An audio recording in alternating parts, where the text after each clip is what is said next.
Let's continue, King.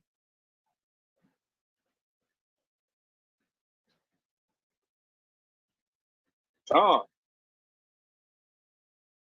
stiff-necked, hard-headed people. Ezekiel 2, Khan. verse 5 through 7. But let's continue, mighty King. Khan. Is not this the word that we did tell thee in Egypt, saying, let us alone, that we may serve the Egyptians? For it had... Look at that. Slacken, mighty King. Slacken. Pardon. Do you see that? Is this not the word that we did tell thee in Egypt, saying, let us alone? They didn't want to hear it. They didn't want to put their trust in the Most High God. Same thing as we out there telling them right now on the corners, the highways, the byways, wherever the hell we go, we get out there and tell them, trust in the Lord, change your life. Stop following the laws of this land. Stop following the laws of man. Come back to the Most High God. What they say. And walk right past us. Some of them curse us. Some of them get the finger. Some of them act like they want to see us afterwards and all this other things. Yeah, our people is hard-headed. They don't want to trust in the Lord. They want to trust in themselves. They think that they're making everything happen every day by themselves. They think that, oh, I got to get up and do this. I got to get up and do this for the job. Do I get paid at the end of the week? Oh, you think that you're actually doing that on your own? The Most High God got your black ass up so you can go out there to that job. He the one who got that job for you. He didn't want to put it in their heads, in their minds, to slip in and hire your ass. But our people is hard-headed. They swear they doing everything on their damn own.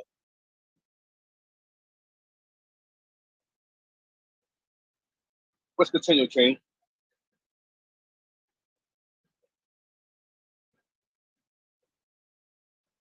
Khan. Is not this the word that we did tell thee in Egypt, saying, let us alone, that we may serve the Egyptians?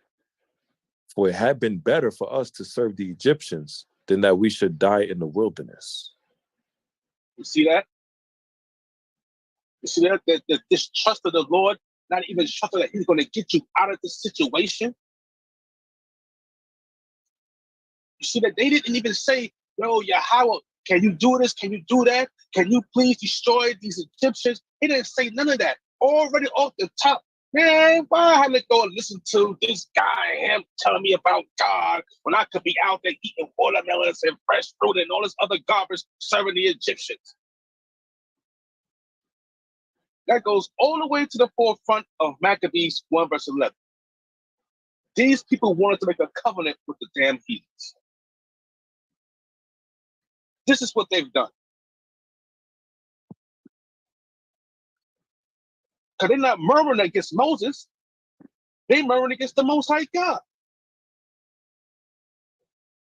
Same as our people do to this day. We got brothers out there trying to tell you, especially these so-called Christians, like we had Saturday class.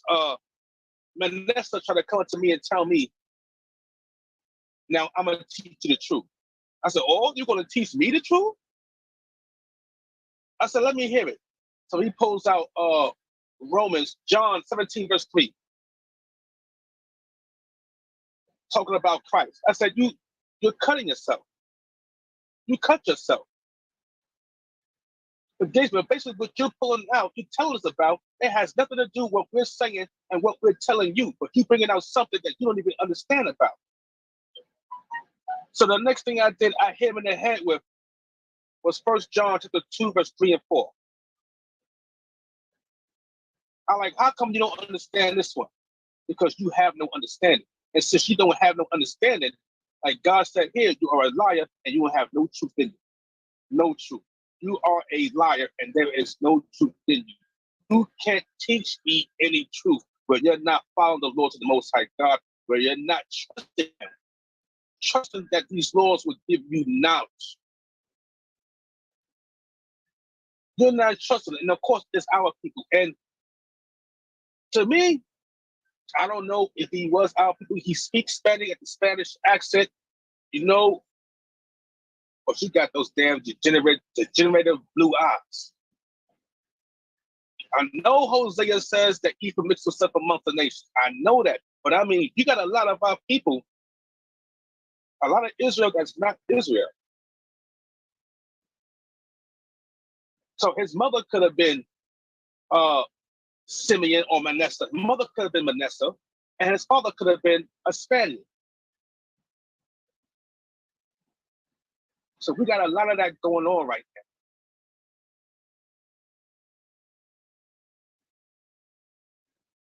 now.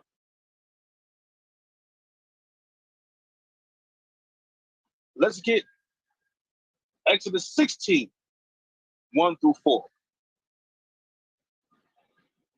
And this is what the Most High God always said from the beginning, how hard-headed our people was. He has to prove you. He has to prove you. Because when he just gave you things, and he just showed you these things, you still turned your back on him. You still wanted more. Like a little spoiled damn brat. Little spoiled ass brat. Never satisfied with what he has done for you. That's like that. What song was that, Paula Abdul, back in the days? What have you done for me lately? Oh man, this is how Israel is. This is how Israel is. You always want God to do something for you, but you're not doing nothing for him.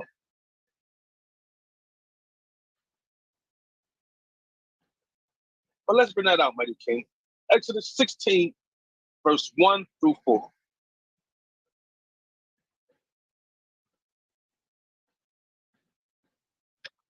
This is the book of Exodus, chapter 16 and verse 1. When they were having Khan. Gone. And they took their journey from Elam, and all the congregation of the children of Israel came unto the wilderness of Sin, which is between Elam and Sinai, and on the 15th day of the second month after their departing out of the land of Egypt. And the whole congregation of the children of Israel murmured against Moses and Aaron in the wilderness. And the children of Israel said unto them, would to God we had died by the hand of Yahweh in the land of Egypt, when we sat by the flesh pots, and when we did eat bread to the full. For ye have brought us forth into this wilderness to kill this whole assembly with hunger. Then said Yahweh unto Moses, behold, I will rain bread from heaven for you, and the people shall go out and gather a certain rate every day, that I may prove them, whether they will walk in my law or not. Now look at that. You see what I'm saying? They constantly have to murmur against the Most High God. You got brothers out here to this day that murmur against Yahweh. Constantly. They think they're doing a righteous thing by going with these other religions instead of listening to the God of Israel. You think that your God is better than the God who made this earth and who named us the children of Israel? You think that your God is better than him? Didn't Dagon fall down at the feet of the covenant? Wasn't the Most High God the one that murdered all you Egyptians? You brothers that now talk about I'm from Kemet? Didn't he murder y'all? Didn't he murder damn near all the Amalekites? Didn't he take out all the giants? And he did it with little old Israel. But these people here again murmured against the Most High God because they have no trust in him. They do not trust the Lord. Once again, the same thing as our people who go out into these streets every day. We all have children out there. We all want our children to be the best and to be careful when they're out there. But plain and simple, from growing up right now in this truth, these last almost 4 years, growing up in this truth, my mind is like this. It's all up to the Most High God. If he wants something to happen to my kids, it's up to him. Then it's going to happen. Trust in the Lord that he will get them out. Pretty soon, it's going to be a time where your kids are going to have to depend on the Most High God themselves. Whether they will walk in his laws or no, he still has to prove them. Same way as he had to prove you. All the way until the day we pass away. It's never over. Never. Let's just hope that we're here to endure it until the end and that we could see the fall of Babylon. And like many of us say, I want to be a battle axe of weapon of war. I want to be one of those brothers. I want to be the Jeremiah 16 verse 16. One of his bloodhounds that's out there pulling out the heathens out of the goddamn walls of the rocks. Get your ass out of here. I want to be one of those.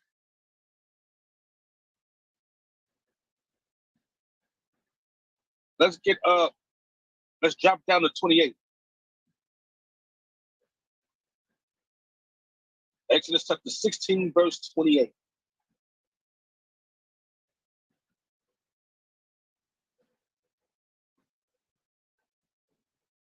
Sorry. This is Exodus chapter 16 and verse 28. And Yahweh said unto Moses, how long you refuse, Slake, how long refuse you to keep my commandments and my laws? Look at that. How long will our people refuse to keep his commandments and his laws? Same thing as today. We go out there and we preach to our people, keep the laws of God. Repent, keep the laws of God. We have to faith in Yahweh Shah. We do this day after day after day. And guess what? They don't want to follow the laws. Even to this day, we show the Christians in the book, in the great, magnificent, holy book, we show them precept after precept, time after time, pulling out the facts. And guess what? They still don't want to do the laws. This is why God asks them again, it's the same people back on this earth. How long will you simple ones who refuse to keep my commandments? How long?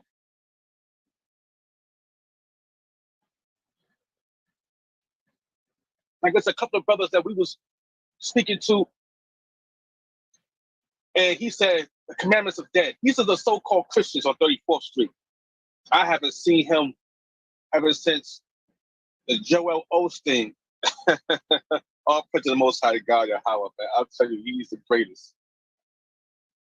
Ever since he used us that Friday night to rebuke them.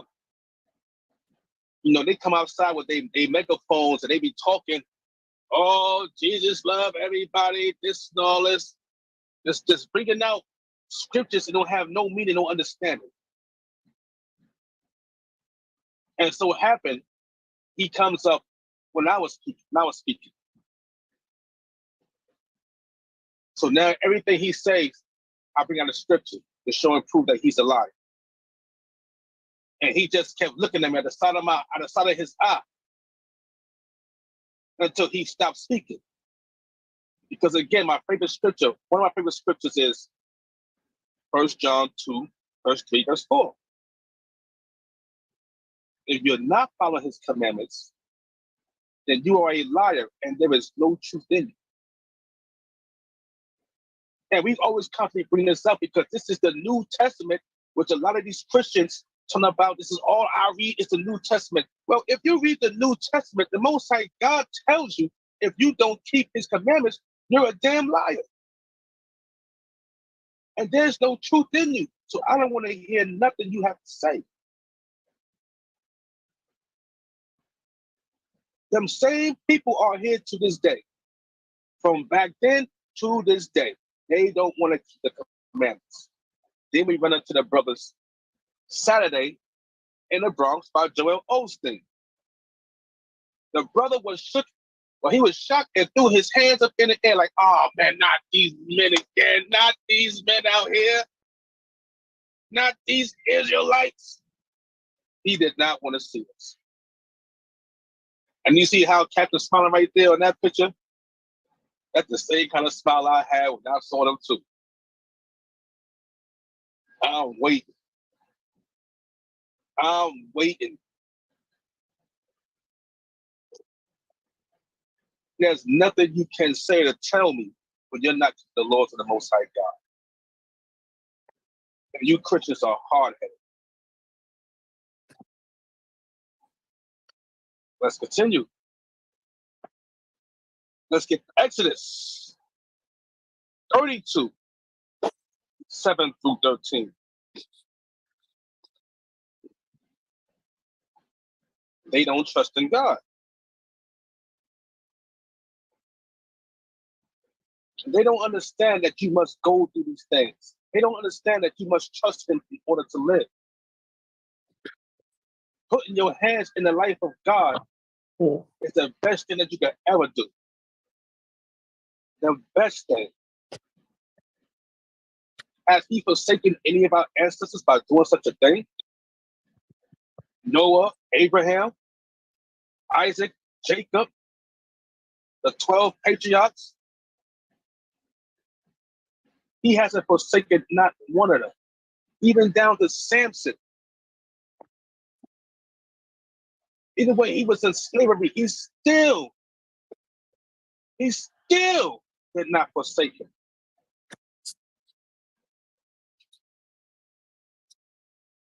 This is the God of Israel. This is how He showed His love for us. You ready, King? Bring that out. Exodus 32, verse 7.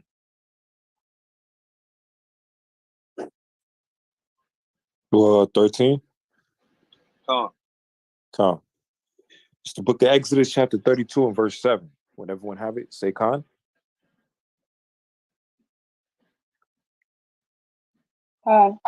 Exodus chapter 32 and verse 7. And Yahweh said unto Moses, Go, get thee down, for thy people which thou broughtest out of the land of Egypt have corrupted themselves. They have turned aside quickly out of the way which I commanded them. They have made them a molten calf, and have worshipped it, and have sacrificed thereunto, and said, These be the gods of Israel, which have brought thee up out of the land of Egypt. Okay. Now, you can't tell me that we aren't these people to this day. This is the same thing as you got somebody that you know that was with you, and he disappeared for 40 days. You haven't seen him. No communication, no phone calls, no nothing. No nothing. A lot of our people will be ravaging through their stuff. Probably don't put the man's stuff out. So I ain't see this man in about 40, 50 days. I don't know what the hell is going on, but stuff can't stay here. Can't stay here. These people have putting off the will of the Most High God, the love and the trust of the Most High God, by making calves, golden calves.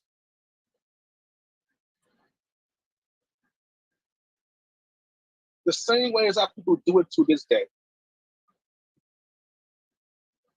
They trust in more of the God of money, or money as a God, and they trust in the Most High God. And then, like I speak to them, and we tell them, and we show them that the economy is about to collapse real soon, and you see it. Still, they have not put trust in God. They continue to put trust in what? Their money, their paycheck.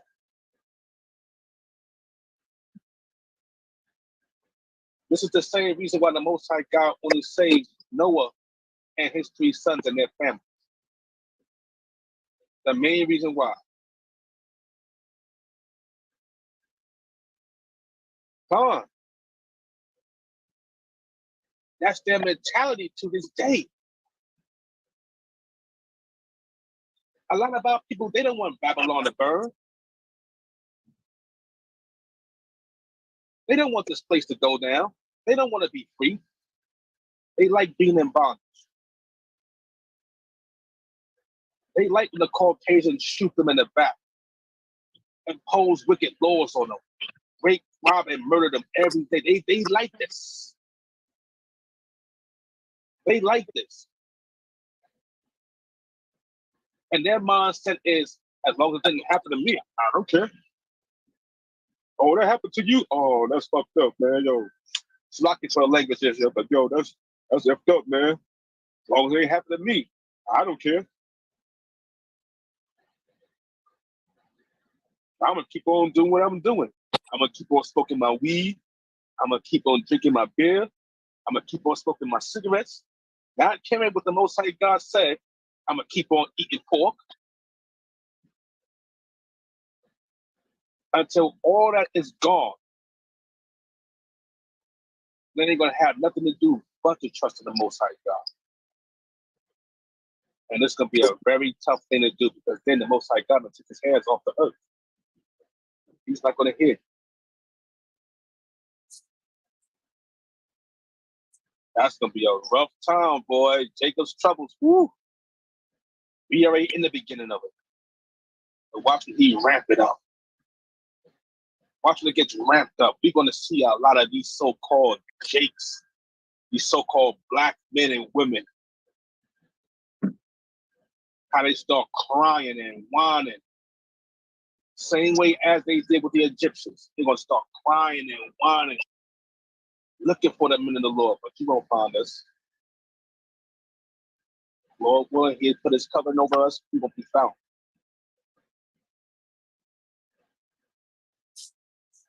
We're gonna see what they're gonna do.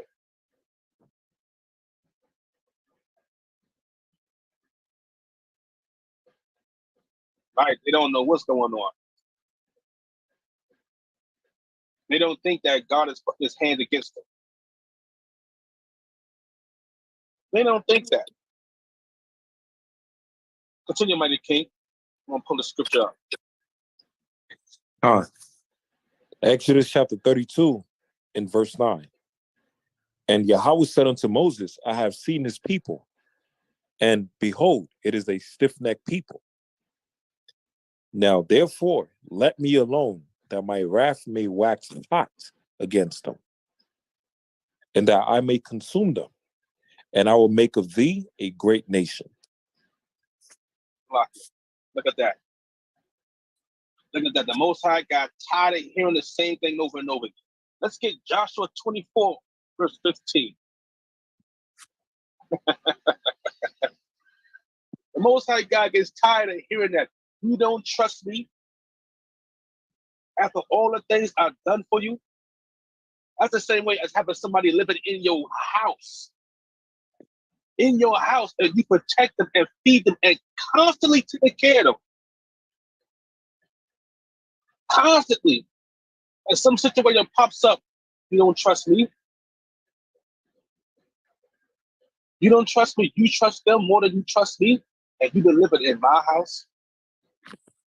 I've been taking care of you for years. And you don't have the balls to trust me, but you trust somebody else.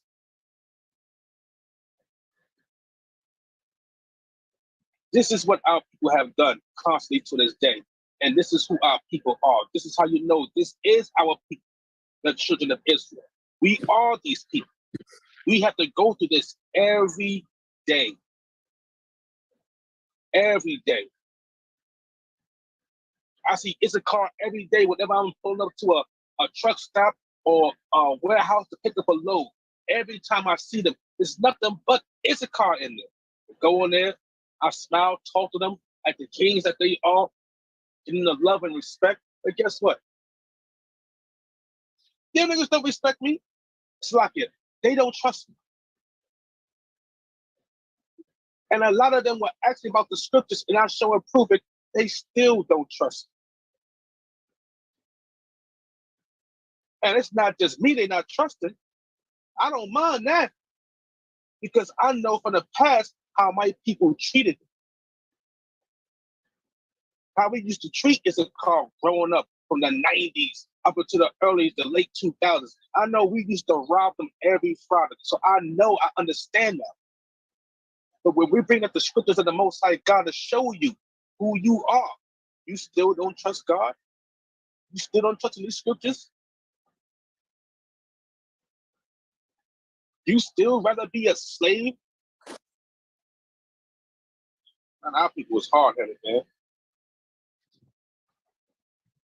So you want to be a slave. You constantly want to do everything else that you want to do. And the Most High is getting mad. It's getting tired. And that's why he told Moses, let me away so I may destroy all these hard-headed Negroes, these hard-headed Israelites, and all of these other 12 tribes out there. Y'all getting on my nerves. And I'm going to make some new people out of you. A whole new generation. But let's see what Joshua tells our people. Because a lot of our people don't seem to understand that when these bad things start to happen to you, the reason why the Most High God had me stop protecting a lot of our people, stop going out there and doing this and doing that for our people, because why? He is the judge. He is the judge. He's putting judgment on these people. And it hurts me to see these things happen to my people every day. Every day. Because you won't understand and you won't touch the laws of the Most High God. So let's bring out Joshua chapter 24, verse 15. Con. It's the book of Joshua, chapter 24, verse 15. When everybody have it, say Con.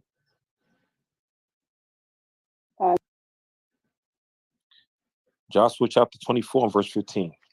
And if it seem evil unto you to serve the Lord, choose you this day whom you will serve, whether the gods which your fathers served that were on the other side of the flood, or the gods of the Amorites, in whose land you dwell.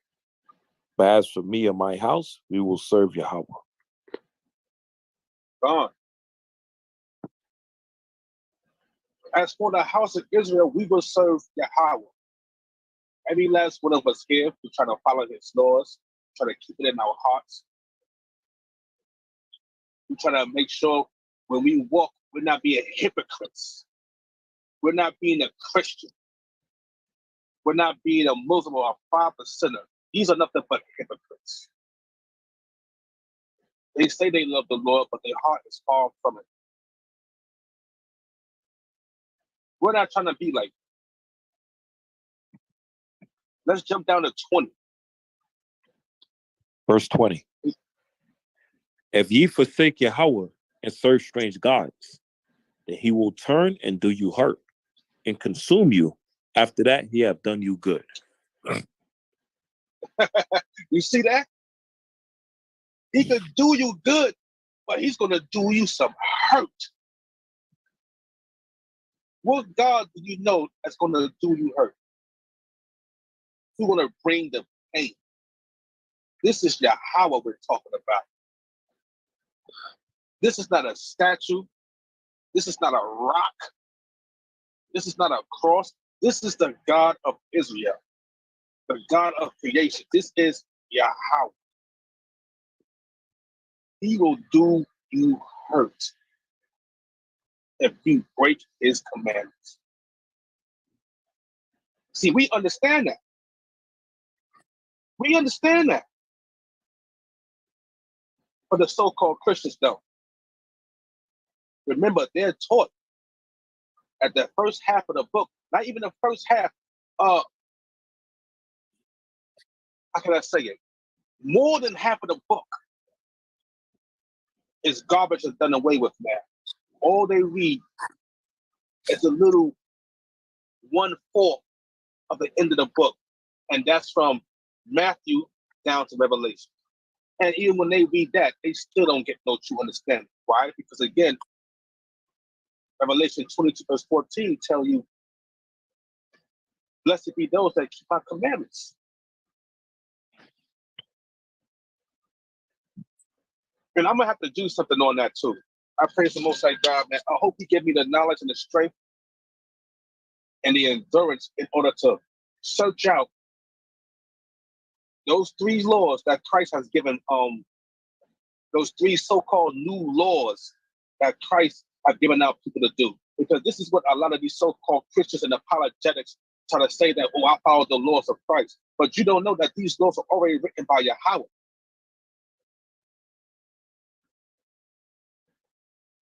When we get that and we download that and show and prove that, that shuts them the heck on up. I mean, there's nothing you can get around that. Nothing. But our people are hard-headed. They will try and find another way to keep on sinning. Another way to keep on sinning.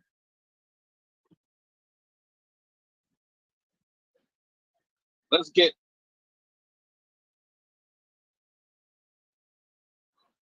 Numbers 14, verse 18.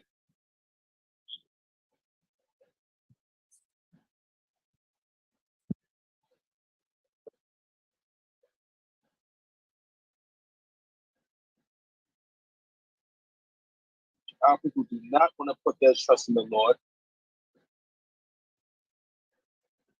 They continue to trust in their God, which is themselves. Or the Caucasian God, Jesus. They do not trust in the God in the Bible. Even Christ tells you. See, this is what I'm saying. How you don't get that? Even Christ tells you. He tells you there is none good but God. Worship him. There's none good but God. But yet our people continue to follow the teachings of the Caucasian. And I mean, they follow it down to a T. Down to a T. And it's disheartening. It's disheartening to see your people go and continue to do such wicked things. And I mean, when I see on TV, on YouTube a lot, I watch Ariella Sakari, and he speaks on, he has debates with a lot of these Christian ministers out there. And every time he shows and proves with the scriptures, you know, at the end of the debate, the goddamn Christian gonna talk about, I stand firm on what I do. I'm like, yo, how you stand firm on a whole bunch of lies of your wicked doctrine? How do you stand firm on that? When it's been shown and proved that everything you're saying is a lie, and you got it wrong, you need to get out of that. Same thing as when they talk about God spoke to Moses. He spoke to Moses through the burning bush. Now, we all know that that's Yahawashi, because when you read the scriptures, again, it says the angel of the Lord spoke to Moses, called his name out, Moses. The angel of the Lord, not Yahweh, the angel of the Lord. So the one who was at the burning bush was Yahawashi, not the Most High God. But that didn't sink it to their head. That didn't sink it to their head.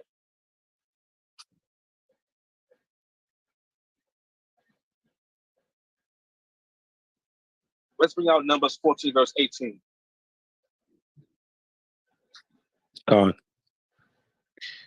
It's the book of Numbers, chapter 14 and verse 18. Would everyone have it? Say Khan.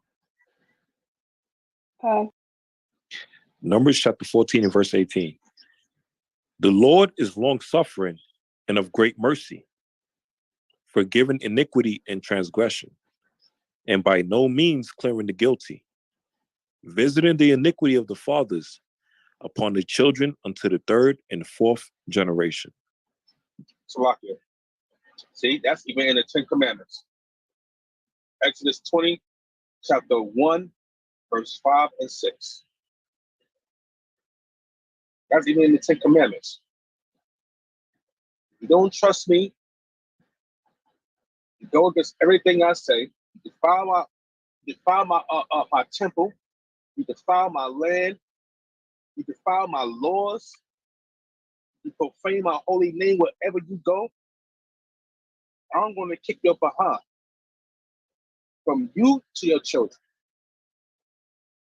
down to the third and fourth generation of them that hate. And then you wondering why all these things is happening to you.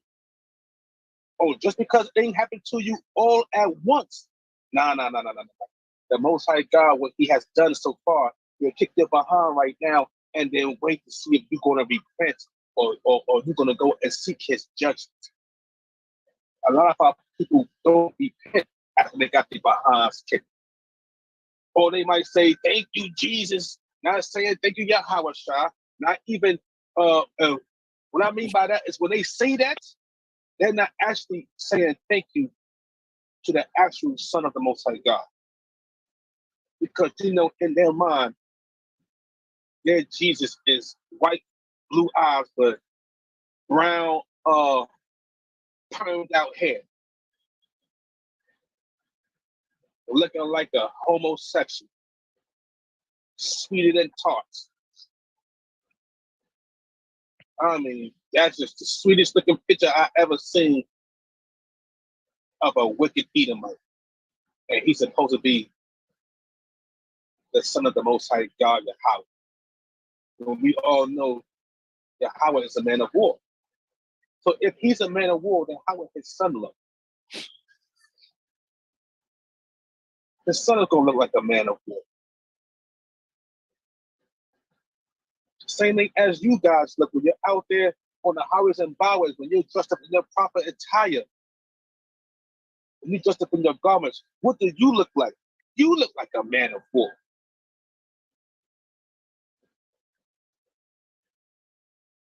Come on. So remember what Christ said, as it is written. As I say, ye are gods, and ye are the sons of the living God. So if he's a man of war, like I said, so are you. So are you. You are his battle axe and weapons of war. So no way in hell you're supposed to go out the street looking all soft and looking all sweet. People get mad, like, oh, you look like a Power Ranger. Well, a Power Ranger is ready to whip your ass. Salakia. As you see on TV, Power Rangers kick behind for their who? For their God, which was Zordon, whatever the hell you want to call them. Power Rangers did that. And pretty soon, Lord willing, we're going to do the same thing for our God. Let's continue, King. Khan. Verse 19. Pardon, I beseech thee, the iniquity of people, Flocky, the iniquity of this people according unto the greatness of thy mercy, and as thou hast forgiven this people from Egypt even until now. Look at that, Flocky. Look at that. He forgiven our people, even up until now. All the way from back then, up until now, he still forgives you. He still forgives you. The one that trusts in him, he forgives you. But the ones that don't trust in him, he is angry with the wicked every day. You are not putting your trust in the Most High God. You don't believe his laws. You don't believe what he's saying. You continue to walk the streets and do everything that you want to do. You only live life once. That YOLO spirit. You don't care what happened to your fellow brother out in the street. You have no love for your God, the peoples on this earth. You only have love for yourself. And that is pure wickedness. But I bet you if something was to happen to your child, your mother, your family member, you would be the first one jumping out there. Oh God, why is this happening? Nah, no, actually, why is it happening now? You didn't trust and believe in it. You didn't have no faith in it. You didn't want to keep my commandments. So I must punish the generation down from the third or fourth of them that hate me. And after I punish you, I'm going to see if you're going to repent or not. Are you going to pick up that book and read? Or are you going to finally get up your damn behind and study these words? Or are you going to keep going to a church and let some minister or preacher preach to you Christianity, a doctrine which has no damn merit and no goddamn life whatsoever to it? None. You might as well call that the book of the dead or the religion of the dead. But let's continue, King.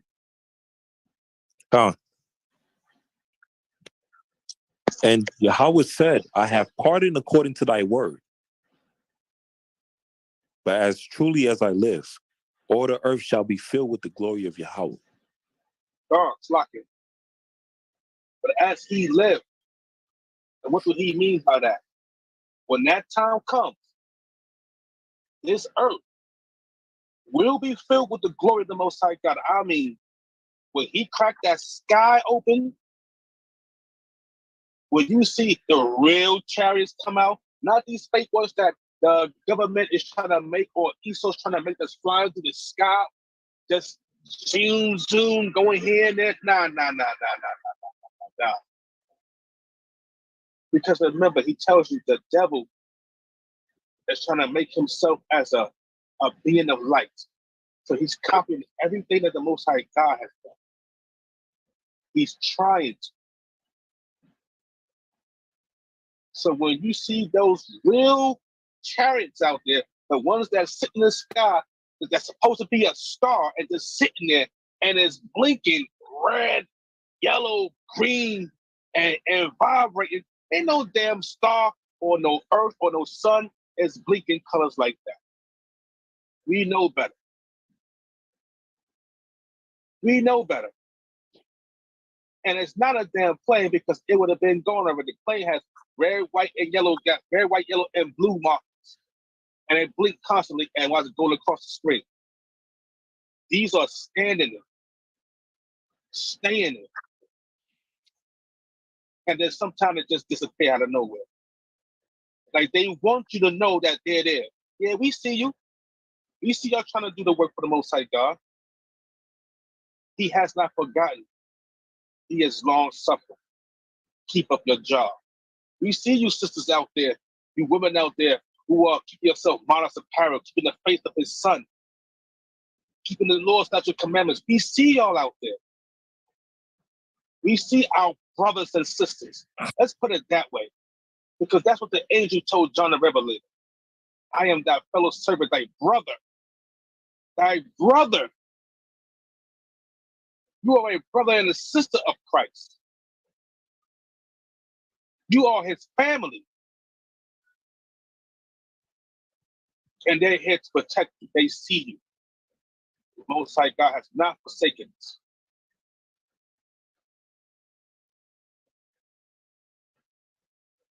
Let's read 22. Verse 22.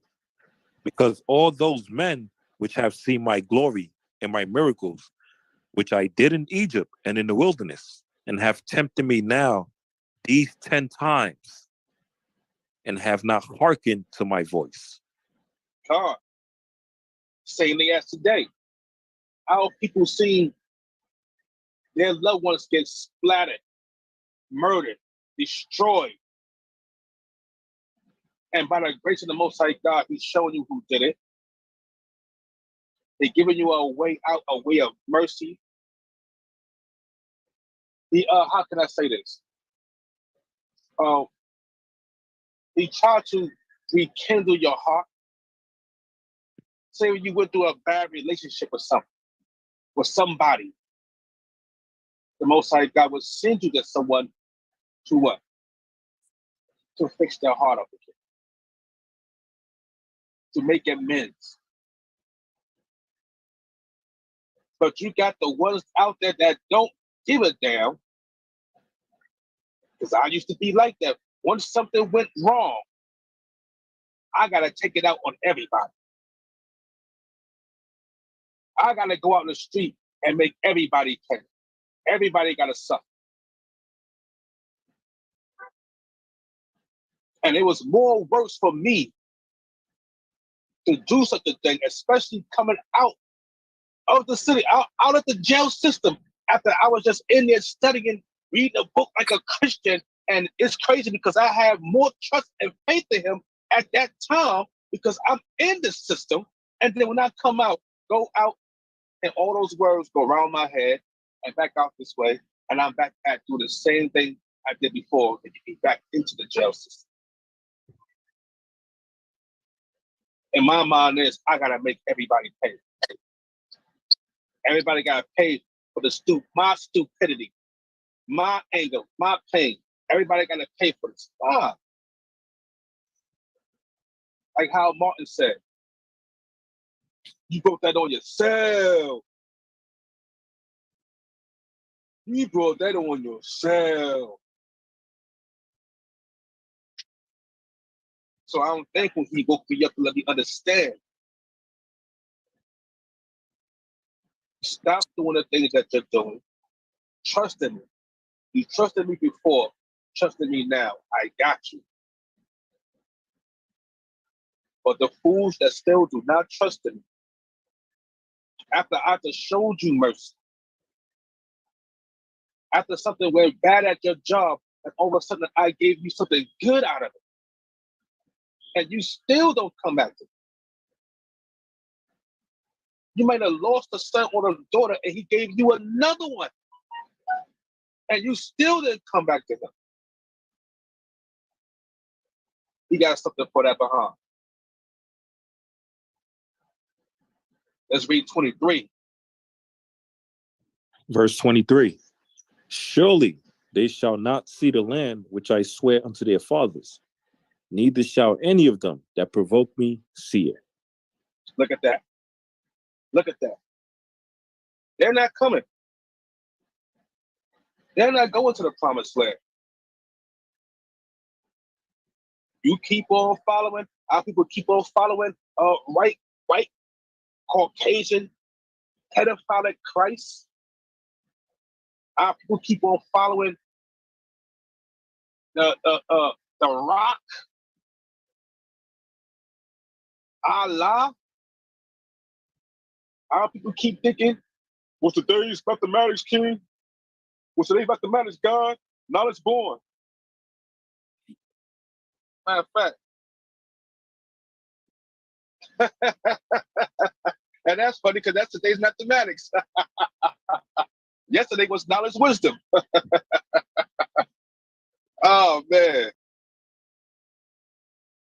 Our people continue to follow these things instead of push the Most High God. You won't see it. You won't see the promised land. There's a flesh-eating disease that's out right now, and it's killing off people. It's killing off a whole bunch of. We had 200 people in Peru die from that disease, and it already touched down over here in the States. So once again, people don't want to listen. Now, watching this disease touch on our people, I guarantee you, our people will be crying in the name of the Most High God then. And as soon as he healed them, they're going to go right back into doing what they're doing. Right back. Let's read 24. Verse 24. But my servant Caleb, because he had another spirit with him, and have followed me fully, him will I bring into the land whereunto he went, and his seed shall possess it. Look at that. So he already got the people that he wants to go into these lands and reclaim it. He already had it then, same way as he got it now. We don't know who they are. Our job is to go out there and speak the word and bid more people to come into the marriage. We don't know who's going to go back home to Jerusalem. We don't know. Sorry, that's not supported. Mind the business. We don't know. We don't know who's going out. But the Most High know who he wants. He know who he wants to go out with. Didn't they say, I knew thee before I formed thee in the belly?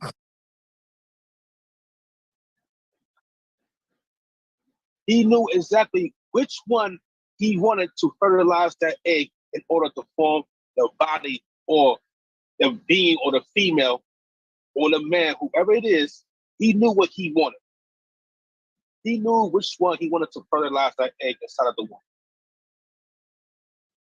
And he already gave you a name. Already gave you a name. It just happens that your mother or your father had to be the one to say it. But your name was already written.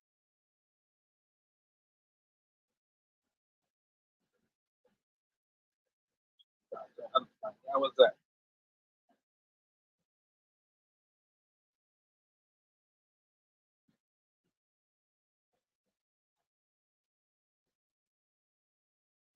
Let's read. Let's continue. Con. Verse 24, but my servant Caleb, because he had another spirit with him, and have followed me fully, him will I bring into the land whereinto he went, and his seed shall possess it. Now, See, his seed shall possess it.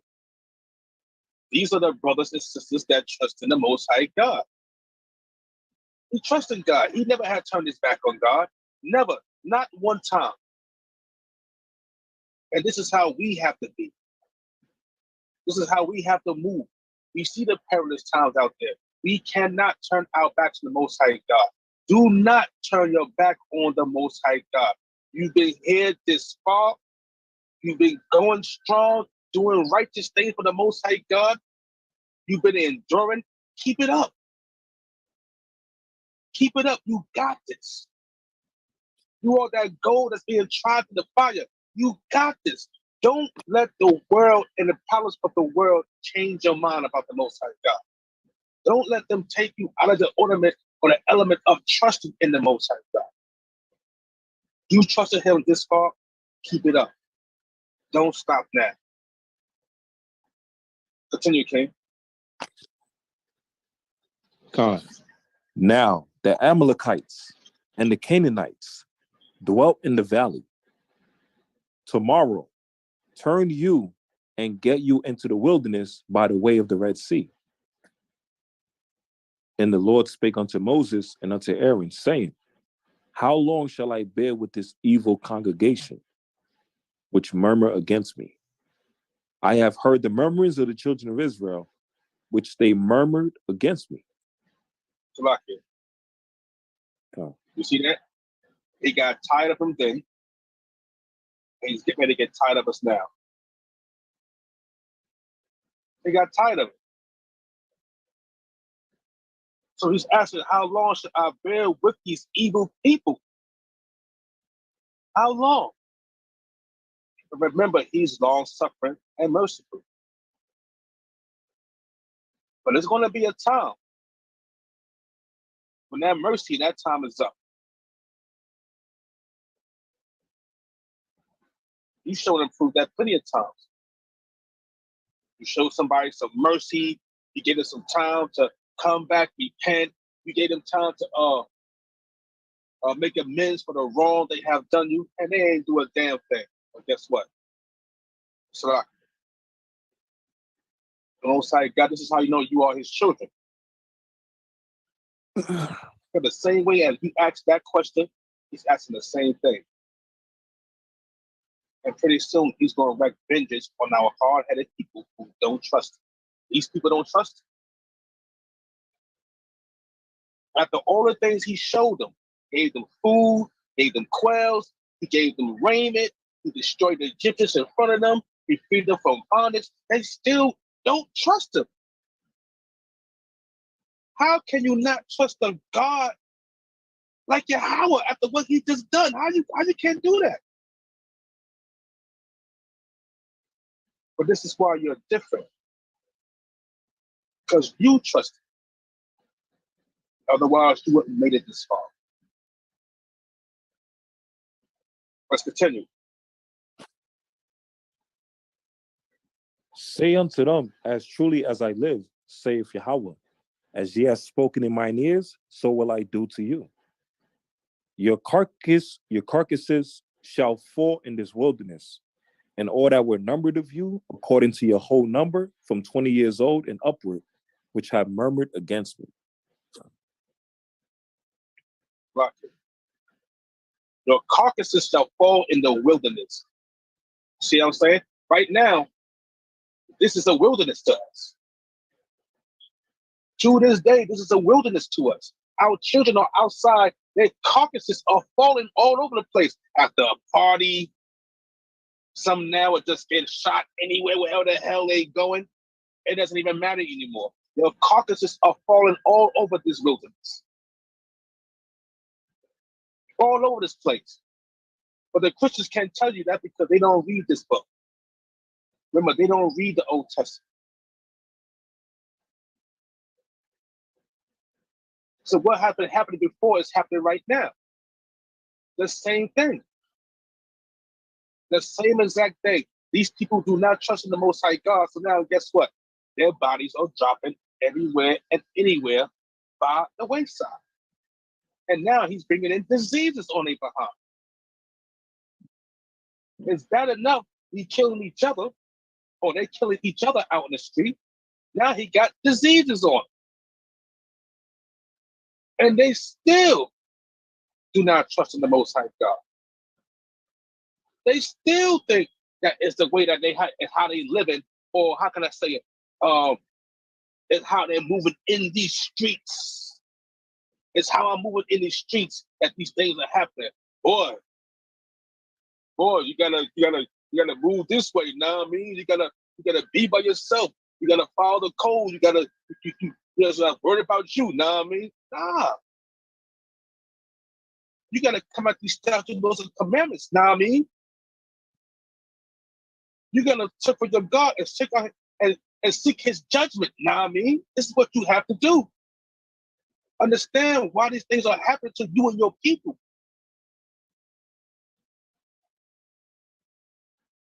Let's continue, King. Doubtless ye shall not come into the land, concerning which I swear to make you dwell therein, save Caleb the son of Jephunneh and Joshua the son of Nun. Salakia. Now, these are the people that are going to get to what? The new kingdom. Same way as these people here made it to Jerusalem and to the new land, the same way as you will make it there if you continue to follow in His footsteps. Continue to love the Most High God. Continue to trust in Him. Continue to kiss the Son, lest He be angry. Continue to do these things. Because if you don't, it's going to be a cold day of pain for you. Double for you.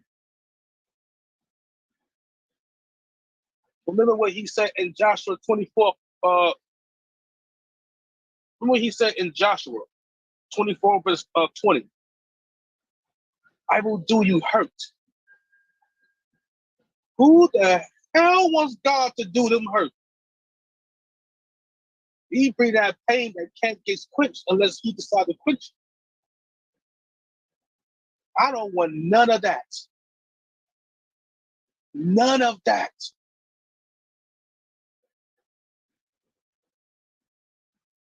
Let's continue. But your little ones, which he shed should be a prey, them will I bring in, and they shall know the land which ye have despised. Look at that, Flocky. Your little ones, if you teach them the right way, they're going to make it to that promised land also. Lord willing, we're going to get there. That's the main reason why the scriptures say, teach up a child that the way he should go, and he shall grieve the enemy. This is why they say such things as this. We must trust the Most High God. Trust in these words that he tells us every day that what's going to happen and what he's going to do. Now, plenty of times our captains and our elders have prayed for certain things, and next thing you know, storms and all these things has been happening. I had to drive through a goddamn storm that Cassandra and goddamn captain was speaking on and prayed on. I had to drive through it. Oh my God. Oh yeah, you thought I forgot about that, huh? You thought I forgot about that, huh?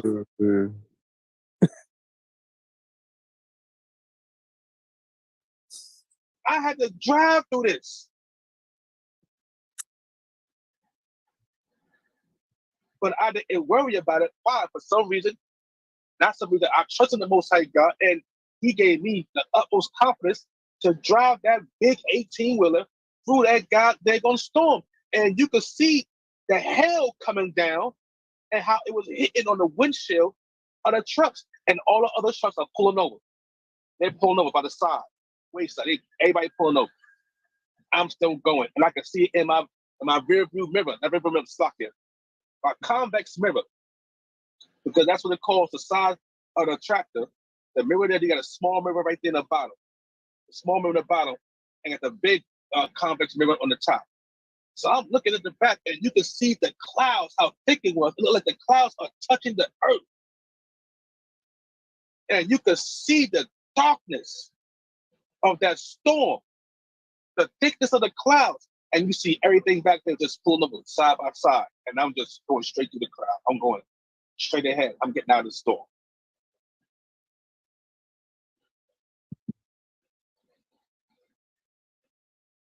So, I mean, again, the Most High God, he shows you things. When you put your trust in it, he got you through every situation, any situation. Once again, not this Passover, but the last Passover. For some of the brothers, Lord bless them, that aren't here right now. Some of the brothers that aren't here right now, we're driving back from Atlanta, and it seems like it's a damn hurricane we're going through. But we trust in the Lord, and guess what? We made it back to New York, safe and sound. We're driving through, I mean, it's coming down terribly. It's like foggy, and the rain is so thick and dense, you can't see the road. I don't care how fast the windshield wipers is going, you can't see the road at all. When you do, you see cars pulling over to the side and just waiting for the storm to pass, but we're still going. We're still going. We trusted the Lord to get us back home safe. And that's exactly what he did. Not one of us said pull over and let's wait for the storm to stop. Man, heck no. The Most High God got us. We didn't tempt him. We trusted in him. And he brought us back to New York safe and sound.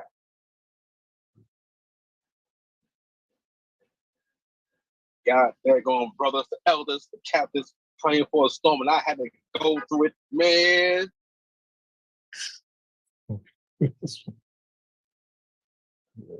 Let's read 33. God. This is Exodus chapter 14 and verse 33. I, the Lord, have said, I will surely do it unto all this evil congregation that are gathered together against me. In this wilderness they shall be consumed, and there they shall die. Look at that. Look at that. I will consume them in this wilderness.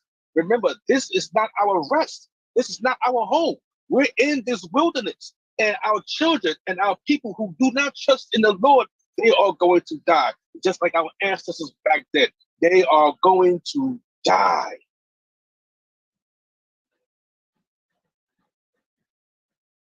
Ah, man. Let's get Deuteronomy chapter 9. We're going to start at 6. I got to speed up a little bit. Time's sake.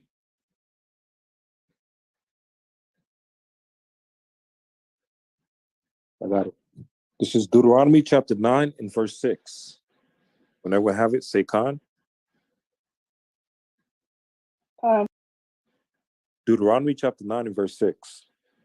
Understand therefore that Yahweh thy God giveth thee not this good land to possess it for thy righteousness, for thou art a stiff-necked people. Look at that. Look at that. How people are hard-headed. He already knows what he's dealing with. He knows that he's dealing with a stiff-necked people that don't want to learn, don't want to do the will, don't want to do anything. Let's get Miyachaahlah 1 verse 1 real quick.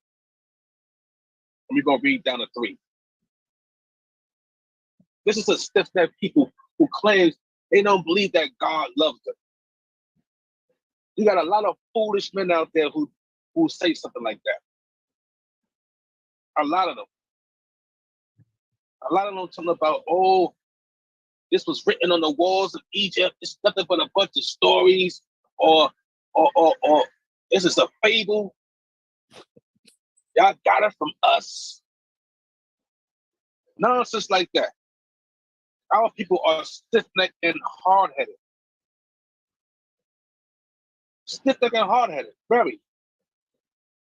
But now we got to get down to the people who claim that he don't love you. God don't love me. What you mean he don't love you? He gave you life. He gave you food, shelter, and he's giving you money. You got your health. And he still had his hands covering over you, so a lot of wicked things don't touch you until you violate, and you gotta get what? Your judgment. So let's bring out Miyachaahlah 1 verse 1. This is Malachi chapter 1 and verse 1. When everyone have it, say Khan. The burden of the word of Yahweh to Israel by Malachi. I have loved you, saith Yahweh. Yet ye say, wherein hast thou loved us? Was not Esau Jacob's brother, saith Yahweh? Yet I loved Jacob, and I hated Esau, and I laid his mountains and his heritage waste for the dragons of the wilderness. God. And this is going to happen once again. This is going to happen.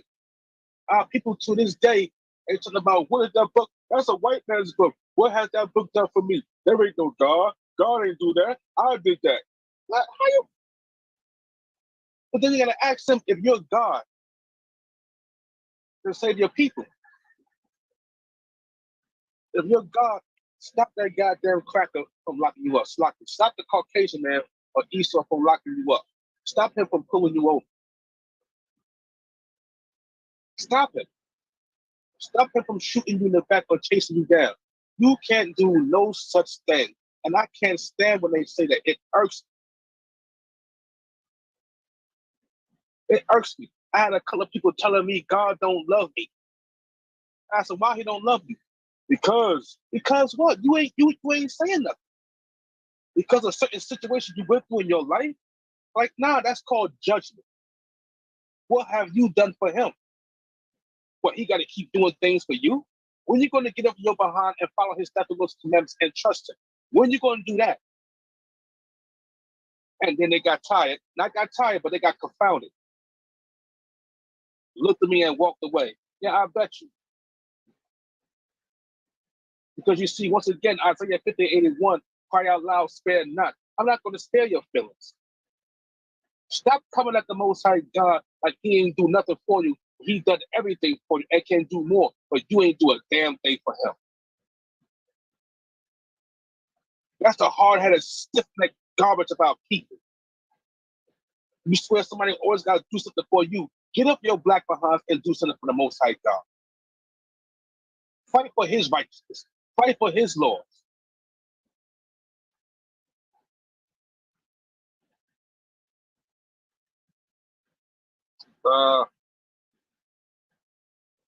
Let's go back to Deuteronomy 9, verse 6. We're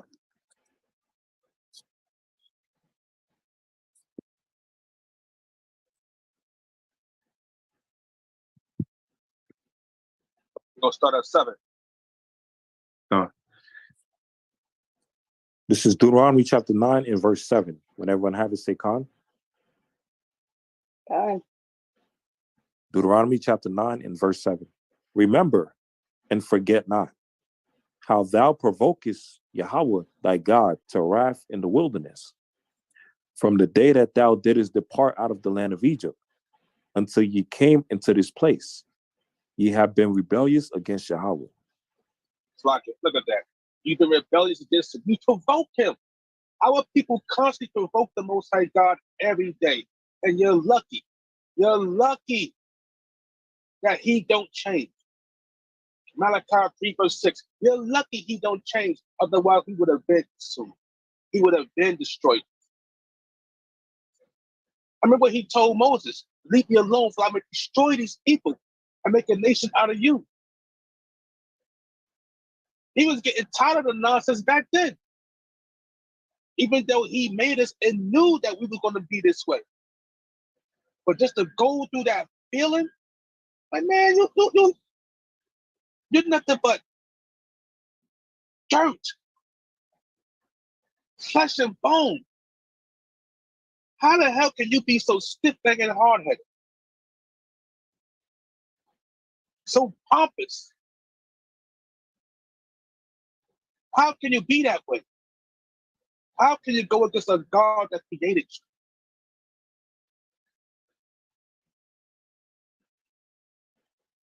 Let us continue. Come. Remember and forget not how thou provokest the Lord thy God to wrath in the wilderness. From the day that thou didst depart out of the land of Egypt until ye came into this place, ye have been rebellious against Yahweh. Also in Horeb, ye provoked Yahweh to wrath, so that Yahweh was angry with you to have destroyed you. Look at that. To be angry with you to destroy, man. Our people, boy, our ancestors, and not just our ancestors, our people now to this day. They continue to provoke. They continue to provoke.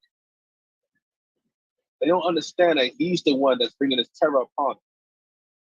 Joshua 20, verse 24.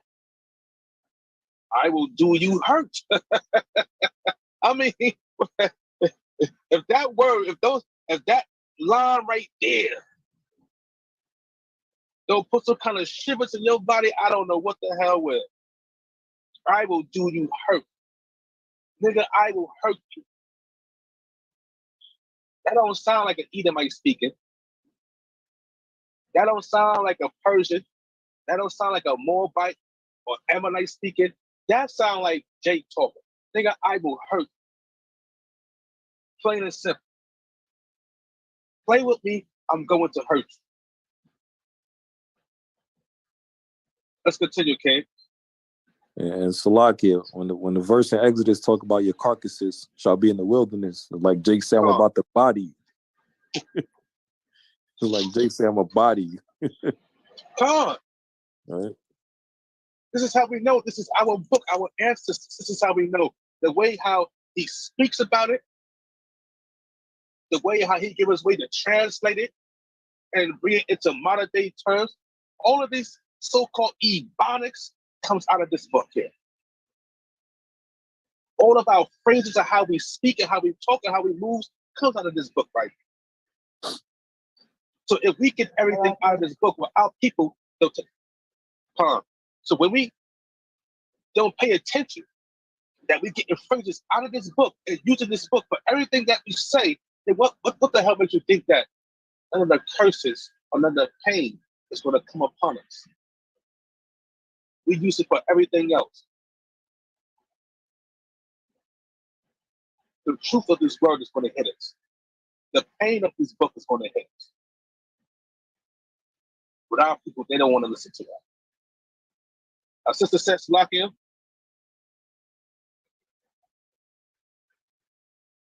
I was just going to say about Nehemiah 13:21, where it says, I will lay hands on you. That's got to be Jake.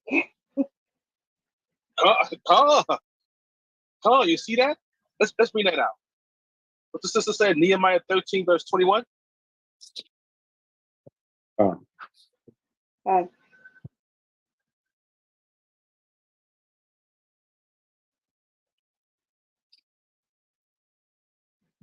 It's the book of Nehemiah, chapter 13.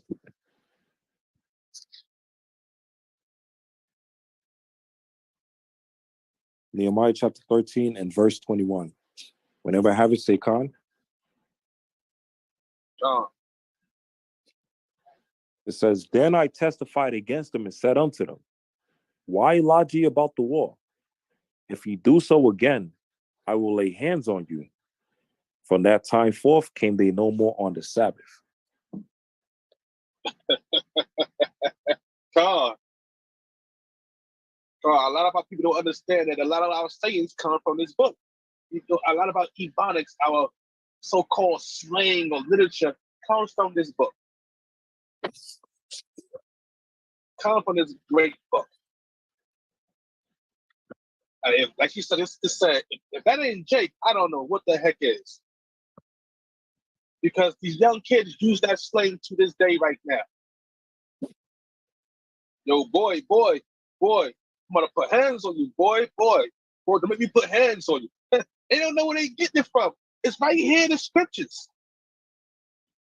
This is our people, a bunch of stiff-necked, hard-headed children. They don't want to listen. And when you show and prove that to them, that they get in their language and their style from the Most High God, from the scriptures, they get it from our ancestors. I don't believe in that book. All right. He's gonna do you some hurt. He getting tired of it. He's gonna do you some hurt. Time is coming to a close soon. Let's go back to Deuteronomy 9, verse 13 and 14. This is Deuteronomy chapter 9 and verse 13.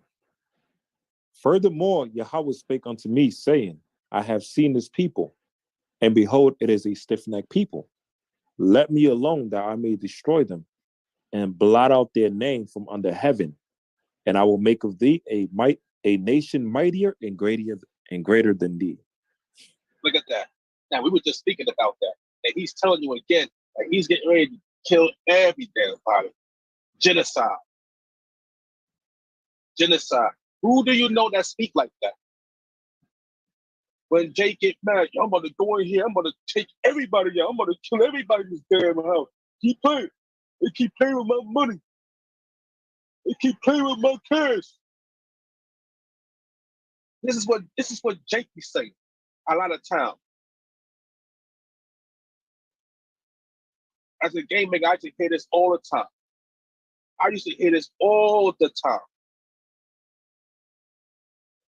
I'm going in there. I ain't gonna let nothing move. I'm airing everybody out. Anybody move. Don't let them come in there to try to rob a bank instead of robbing the store. Anybody move, I'm killing everything. I'm shooting everything. Word to my mama. I'm shooting every last one of you. You move, you get in there. This is Jake right here.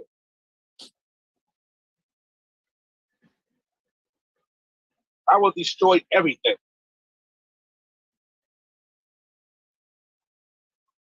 But that's again showing our people that we come from this world, this book. Our people use these languages, don't understand that you're doing exactly what your ancestors were doing.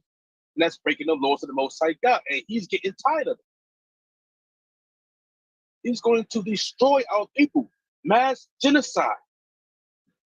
He did it once on the earth with the flood, He's about to do it again by fire. And a lot of our people who don't want to listen, who don't want to trust in him, who don't want to follow his laws, they are going to be destroyed right along with their oppressor. Let's get, it's 10:36 already.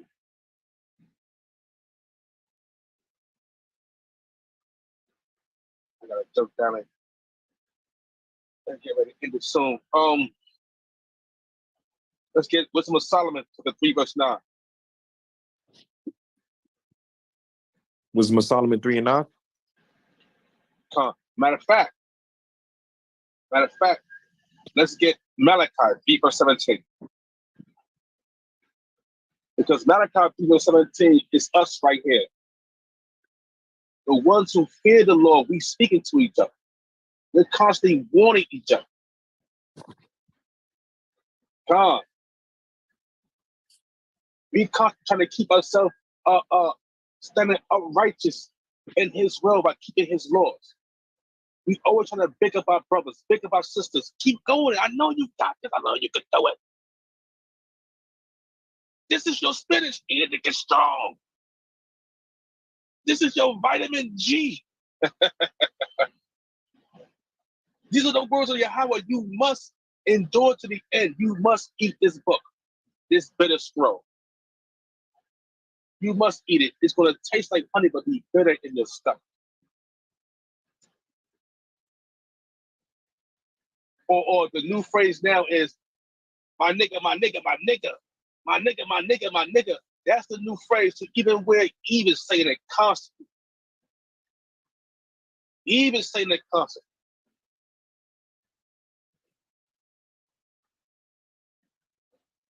Let's bring out that Malachi 3 verse 17.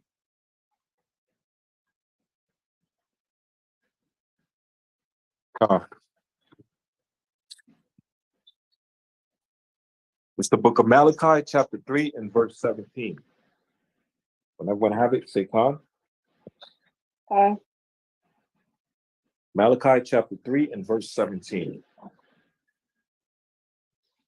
And they shall be mine, saith Yahweh of hosts, in that day when I make up my jewels, and I will spare them as a man spareth his own son that serveth him.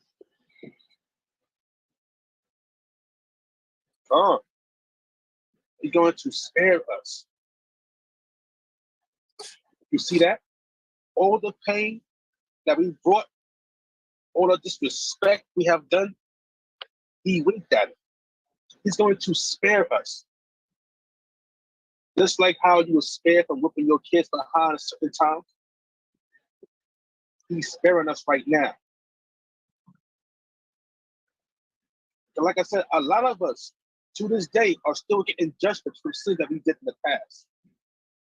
And a lot of those sins he's sparing us from. Because if he were to give you every judgment for every sin that you have made to this day, I don't know if we could survive.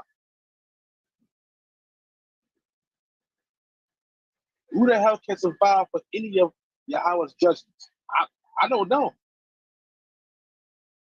Just hearing that phrase, Joshua 20 verse 24, I will do you hurt. Man, who want that kind of pain that Yahweh is going to bring? I don't know. I don't want that. And being that we're in the truth and we know these things now and we see what's happening out there on the streets, our brothers get their heads blown off, our sisters is dying in car crashes, not the driver, but the damn passenger. She flew through the whole windshield onto the ground, dead. Dead. You had Eve walk up to another Eve a couple of years ago, walk up to another Eve at a party and pull out her little gun and shoot her in the back of the head. Like, yo.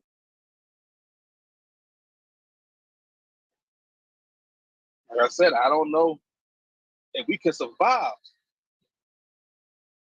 If we can survive all the hurt that he really wanted to do to us for disrespecting his laws, for turning our backs on her, being rebellious, and not putting that trust in him.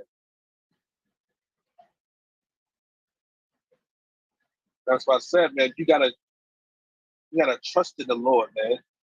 Trust in him. He got you. You must believe that he got you in anything you do. As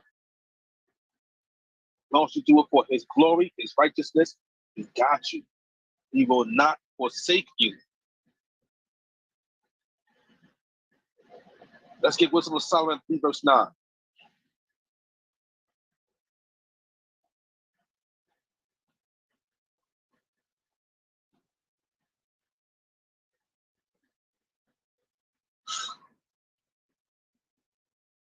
Man, I remember when I asked the Most High God, I tried to endure a long time without working. Just going out there doing the will. But again, me not working, it felt like I was being less of a provider, less of a man. Most High God said, nah, you doing things for me. So when I got out there and I asked him, not just by asking him, but how I did it was I got on a phone call with my brothers and spoke about it. The very next day, here I am with this company, with this truck. The very next day. So once again, put your trust in him. He got you. He got us.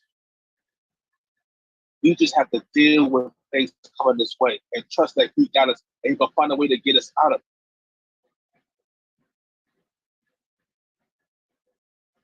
Never forget that. You always got a way to show improvement every time. Always. So I would never distrust him. I will never try to leave his laws. Never. He has done too much for my black behind. I shouldn't even be here. How many brothers and sisters think that y'all shouldn't be here? Con.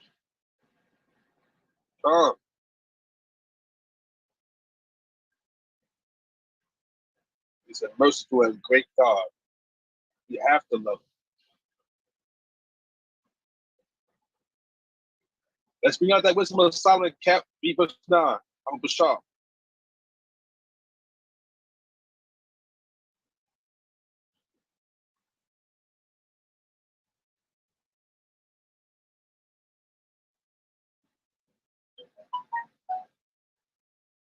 You fall off.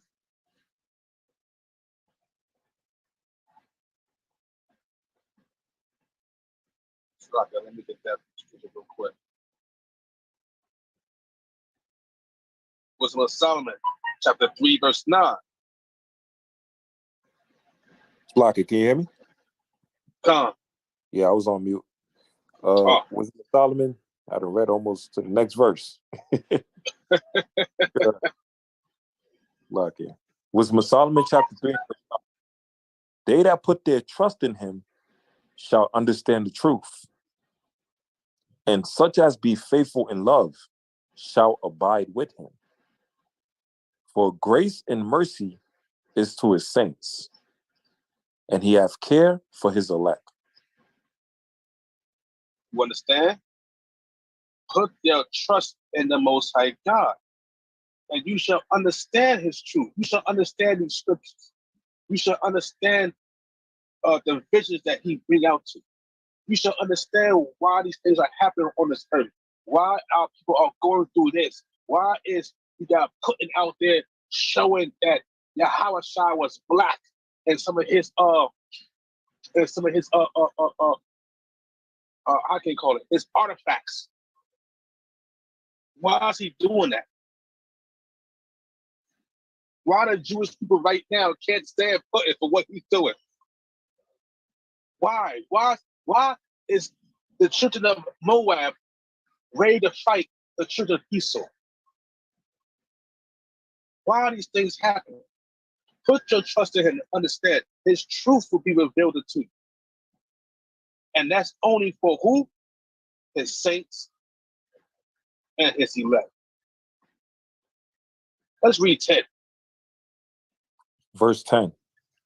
But the ungodly shall be punished according to their own imaginations, which have neglected the righteous and forsaken the Lord. Continue. And forsaken the Lord. For whoso despiseth wisdom and nurture, he is miserable, and their hope is vain, their labors unfruitful, and their works unprofitable. Look at that.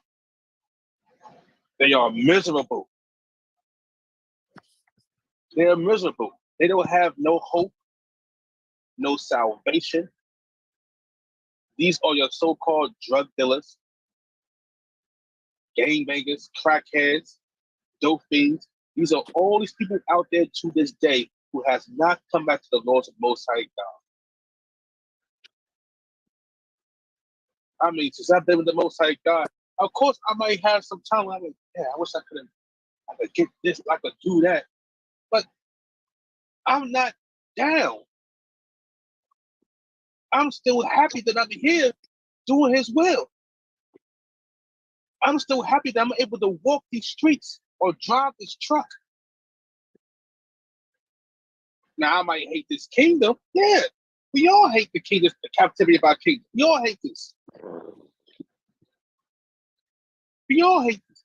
But these people there, they're miserable. They're miserable in everything they do. Selling drugs, they got a mean face on. Always look like they want to kill you.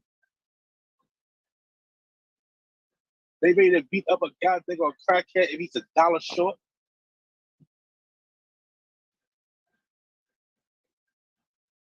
The crackhead, the dope fiend, they get mad. The enemy want to see you sometimes, or they ready to set your ass up or give you to the police if you're not giving them what they want. And these things is all over there. Our so-called game makers, they walking past you with the hate on this, or I mean, the hate heavy on it. And they can't tell me because I used to do it all the time. You couldn't walk past my corner and you got a blue flag hanging out your goddamn pocket. Man, we used to take that and try to strangle you with it. Hating my own brother for a damn color. You couldn't tell me about it. I lived it.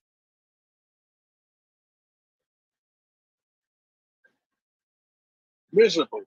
Waking up every day. All I wanted to do was to fight. Fight, show and prove how tough I was out the street. Don't come over here. No love for nobody. None. Miserable.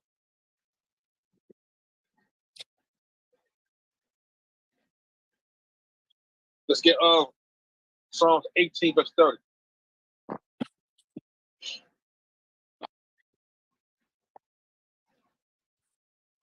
I mean, miserable. There was no fun in doing wickedness. None. And a lot of us have seen our brothers or comrades get murdered right in front of our face. Murdered in front of our face. And you think that didn't scar us either? Right to this day, when I tell a brother, I tell him he has a problem with the police. I'm like, I understand because I have a problem with the police. They murdered my god brother. After they murdered him a couple of years later on, because these things, they stick with you. That misery, it sticks with you. A couple of years later on, I'm selling drugs. They hog-tied me and stalked me out. That's what I put it in my song, The Devil is a Lie. The stomach to my face was swollen. And he had the nerve to lie and say, I bit him. How can I bite you if I'm hog-tied on the ground in cuffs? How can I bite you? There's no way to protect my face. You punk. See, that goes for the that's for another day. But that put a scar on me. And I have always been angry. Angry at I can't stand it. More pain. More. And when I came out, that was whoo, I was miserable. To the point where I used to have dreams of blowing up the 81st precinct. Just going in there, throwing out grenades all over Ralph Avenue. Just firing grenades. It was easy to buy grenades and things like that. Now you have a Charlie Brown, they had a little scribble above your head so that he was burnt, he was pissed off every day. And I used to walk past a cop like that every day. I wish you would do something right now. I'm looking to die. I was looking to die when I came out. And I had to understand. He made me understand that was all judgment. But let's bring that out, Mighty King. Psalms 18 verse 30. Psalms 18 and 30. Come on. It's the book of Psalms, chapter 18 and verse 30. As for God, his way is perfect. The world of Yahweh is tried. He is a buckler to all those that trust in him. God is a buckler of truth, man. He's our biggest shield. He's that shield that Captain America used, not the one that was shattered because that was weak. So that was weak. But he's like that shield. It can't be broken. Let's get Judges 2 verse 10.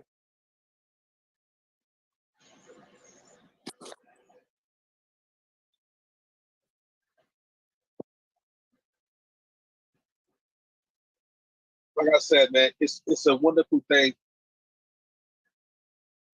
And it's a great honor to be in the presence of the Most High God, just to speak his words, be with his people, the ones that love him. Wisdom of Solomon 3 verse 9. Those that put their trust in him, man, it's an honor just to be among you, brothers and sisters. You just don't know. You just don't know. You ready, King? Bring that out. You want Judges what? 2 and 10? Khan. It's the book of Judges, chapter 2 and verse 10. When everyone have it, say Khan. Aye. This is Judges, chapter 2 and verse 10. And also all that generation were gathered unto their fathers. And there arose another generation after them, which knew not Yahweh, nor yet the works which he had done for Israel. And the children of Israel did evil in the sight of Yahweh and served Balaam. Let's get Matthew chapter 3 verse 7. Those same people are out there to this day. Because if you were serving the other gods, you're out there doing what? You're robbing, murdering, stealing, you're committing adultery, whoredom. You're doing all these other vile and wicked sins to your own people and profaning the holy name of the Most High God. And when you're not doing these things, you found the laws of the Most High God, you're being holy, you're being righteous. It's just that simple. And these same people are around here to this day, especially these Christians. When you warn them and tell them, stop doing this, when you go into the Christian church, that is the biggest whoredom of them all. The biggest liars and whoredom who are out there preaching anything. I mean, you tell the people that you can't have multiple wives, but yet you're in there sleeping with everybody else's wife, committing adultery. And adultery is one of the most profane sins you can ever do. The Most High God, he hates that. To the point where his son, Yahushua, our big brother and Savior, to where he has magnified it. If you thinking about the next man's wife in your mind, nigga, you ain't. So that goes to show you how much he hated that. You thinking about it? There are sins that are small. There are sins that are not small and that require death. Adultery is one of them. And the church do it all the time.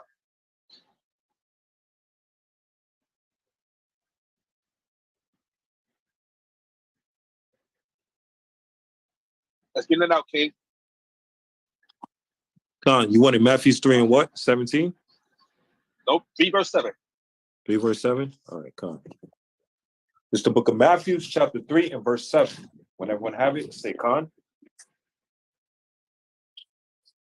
Matthew chapter 3 and verse 7. But when he saw many of the Pharisees and Sadducees come to his baptism, he said unto them, O generation of vipers, who have warned you to flee from the wrath to come. Come on. This is what we must tell these people every day. We see them out there. Who warned you? Who warned you? Because Yahweh doesn't want everybody. Remember, it's only 12,000 for each tribe. 144,000. 12,000 from each tribe. He doesn't want everybody. He doesn't wish that all creation be destroyed. But he knows there were people are hard-headed and stiff-necked. And you always got these other people that want to go against you when they're preaching the words of the Most High God. These vipers. And a lot of them, they still look up to a goddamn white man to protect them, like Vocab Alone and all these other so-called apologists out there. They look up to them. He's like the savior of the black churches. And I'm like, that is the most ridiculous thing I have seen in my life. One of the most ridiculous things. So you got to tell them who wants you, you vipers. Who wants you to come down here to go against the Most High God's servants to repent? Who wants you? Because you don't really want to repent. You just want to see what the hell we're doing and what we're saying and what we're preaching. So if you're coming down here to see what we're doing, you better bring a gift to the Most High God. That's what? Humbleness, love, and respect. Repent and trust in the Most High God.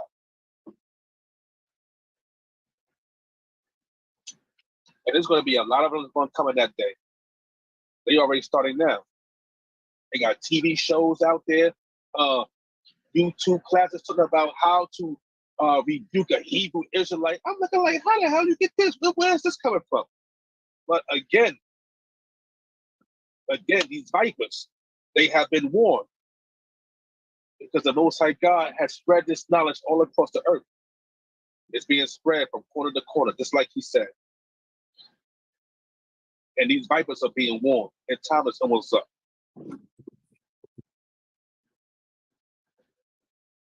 Let's get 2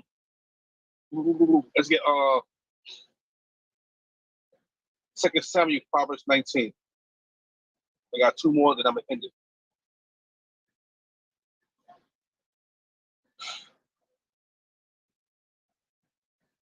You must trust in the Lord.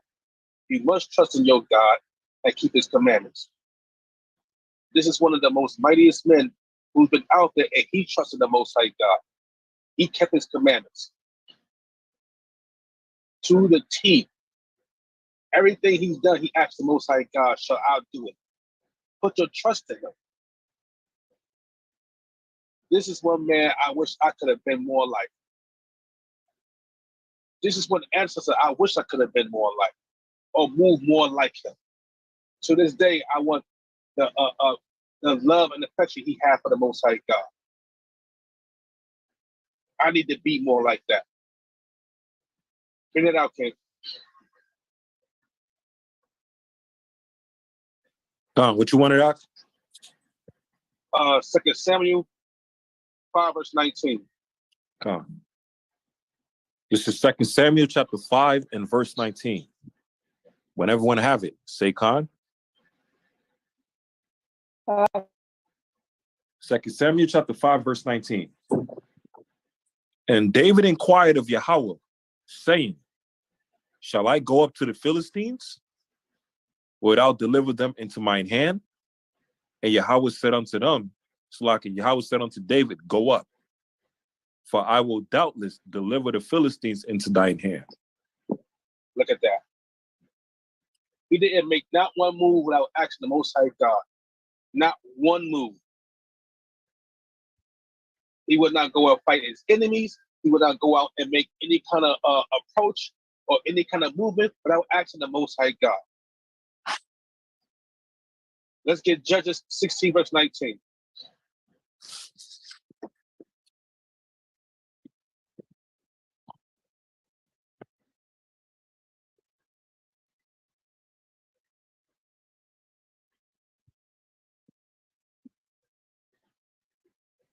These are some mighty men who believe in the Most High God and that they trust Him. And we need to learn about our ancestors, the righteous ones.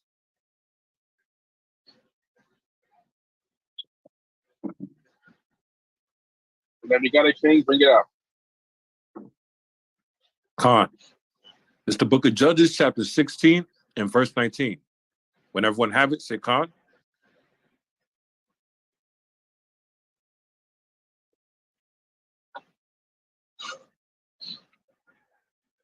And she made him sleep upon her knees.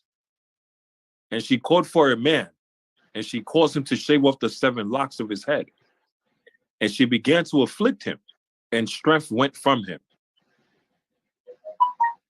And she said, the Philistines be upon thee, Samson. And he awoke out of his sleep and said, I will go out as at other times before and shake myself. And he wist not that the Lord was departed. Continue, King. Go down to 21.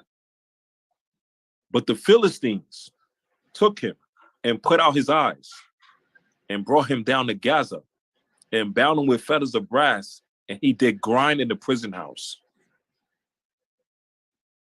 Now, they put this man's eyes out.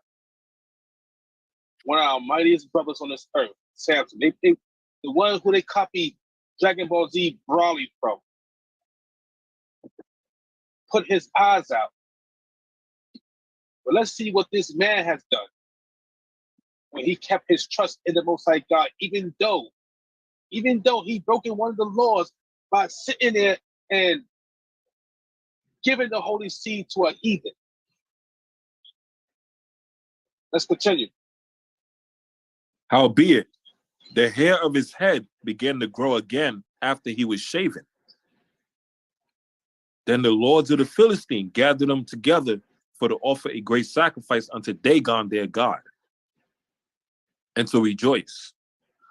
For they said, our God hath delivered Samson, our enemy, into our hand.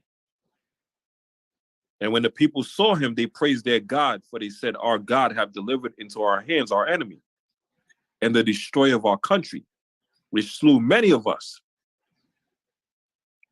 And it came to pass, when their hearts were merry, that they called for Samson, that he may make a sport.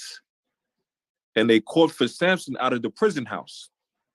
And he made them sports, and they set him between the pillars. And Samson said unto the lad that held him by the hand, suffer me that I may feel the pillars whereupon the house standeth, that I may lay upon them. Now the house was full of men and women, and all the lords of the Philistine were there. And they were upon the roof about 3,000 men and women that beheld while Samson made sport. And Samson called unto Yahweh and said, O Yahweh God, remember me, I pray thee, and strengthen me, I pray thee only this once, O God, that I may be at once avenged of the Philistines for my 2 eyes. And Samson took hold of the 2 middle pillars upon which the house stood, and on which it was borne up, and of one with his right hand, and of the other with his left. And Samson said, let me die with the Philistines. And he bowed himself with all his might, and the house fell upon the lords, and upon all the people that were therein. So the dead which he slew at his death were more than they which he slew in his life. Oh, you see that? The brother put his trust, he still put his trust in the Most High God, even after he done such a wicked thing by dealing with the wicked Delilah. And he let her, and he succumbed to her wants and her needs, just like who else did? Solomon, right? Same thing as our King Solomon had done, our big brother Solomon. When they have done this thing, they still went back and put their trust in the Lord. When you put your trust in the Lord, he got you. He got you. He didn't have to do that for Samson. He didn't have to give him his strength back. He didn't have to do any of that. But Samson put his trust in the Most High God, and he believed with all his heart, and the Most High God got me, and I'm going to push all these down and kill all of these people in here. All these wicked heathens. Let's get Nahum 1 verse 7. And after that, Matthew 6 verse 28. And that would be it.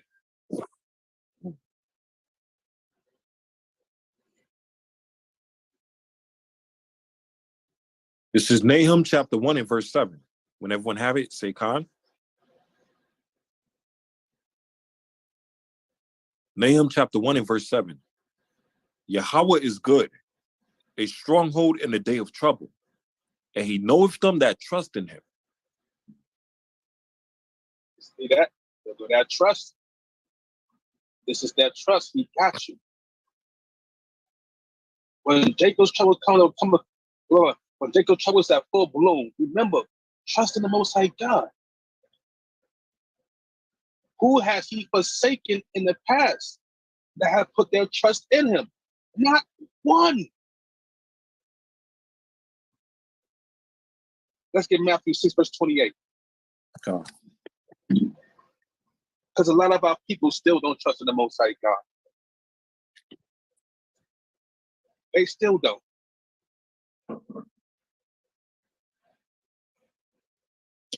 This is Matthew chapter 6 and verse 28. When everyone have it, say Khan.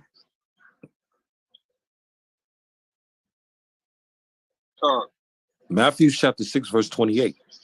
And why take ye thought for raiment? Consider the lilies of the field, how they grow. They toil not, neither do they spin.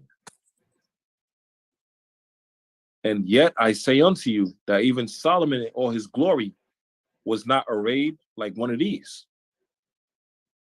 Wherefore, if God so clothes the grass of the fields, which today is, and tomorrow is cast into the oven, shall he not much more clothe you, O ye of little faith? You see that? Our people has a little bit of faith. They don't believe that these things are going to change. They don't believe that the Most High God got you through thick and through thin. Our people think that they got to do these things on their own. Samson never thought that way. The Howard shot damn sure didn't think that way. He's telling that right there. Noah, Moses, Jacob, Isaac, Joseph, Daniel, Ezra, Nahum, Maccabees. None of these mighty men have thought that way. None of them. So again, our faith must be more. We must trust in everything he tells us. We must believe in him. Everything he say will come true. Everything. It has so far. What do you need more to show and prove to you that you must trust in the Most High God? What else must he do to show you that his will and his way will be done on this earth? We bring it out every time to our people who see what's happening on this earth. Didn't the Most High God prophesied about this? But yet our people still go the other way. What more must he do for our people to understand, to learn that this is his will? Trust in him and he's going to save you. Trust in his words, because if you don't, you will die. But, Israel some hard-headed, stiff-necked people, man. God. And with that, my beautiful people, once again, it's an honor just to hear me rant and rave about the Most High God. You know, it's starting to become a habit. It's starting to love it. More and more every day. You know, it's an honor to be amongst you. It's an honor to be here and to preach the word for the Most High God. Hearing that where we all come from and how we all got here. So I like to end it off. Barakatah Yahweh, Barakatah Yahweh Shah, Tawada, Tawada, Tawada, Tawada, Tawada, Tawada, Tawada. And I wish that every last one of you out there, when y'all get your chance, make sure you roar for Yahweh. Huh. Shalom. All right. Shema God. Shak. Shalom Mashiach Yahweh Shah. Shalom, mighty lesson, King. That was beautiful. The water all praise to the Most High, man. Yeah, beautiful lesson. Those that don't trust the Lord. Those that don't trust the Lord. No, man, we gotta trust in the Lord, man. He got us here for a reason. Everybody's up here for a reason. God.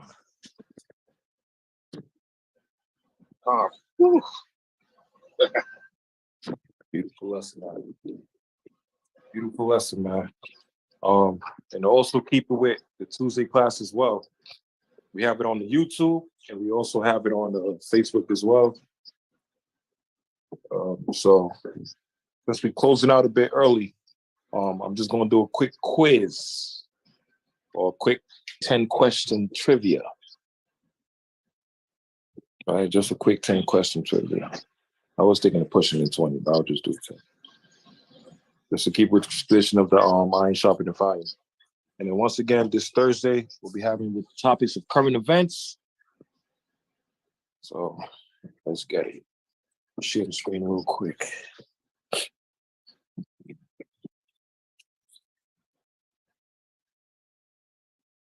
Am I able to share the screen? Shema, you there? I think I'm able to share on the other one. Yeah, King, I'm here. Yeah, can you give me the host so I can share the screen real quick? Or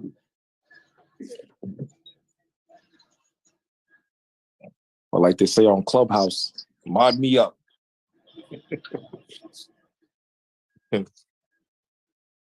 Host me up. Let's see.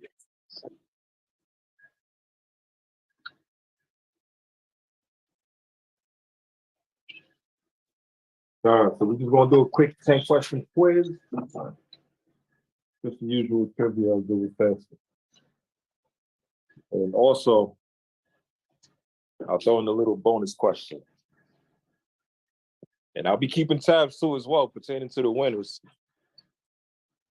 I won't say what I'll do, but I'll be keeping tabs. Just to let y'all know. All right, let me see if I'm able to share. All right, all praises. Here we go. All right, you able to see the screen? Okay. So we're just gonna go with a quick 10 questions. And you able to see the screen, right? Oh, let me see. All right, here we go.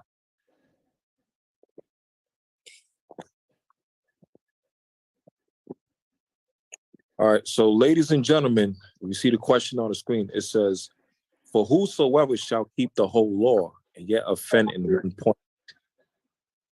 The questions are, for whosoever shall keep the law, whole law, and yet offend in one point. Right? You have four different answers. Right? Who is guilty of all, he would not ask for forgiveness. He is doing what he can to be righteous. He will need to repent. Rakia. Go ahead, sis. And who is that, by the way? It's the pilot. All right. He is It's guilty of all. guilty of all. Anybody else? We got 40 Mhm. seconds.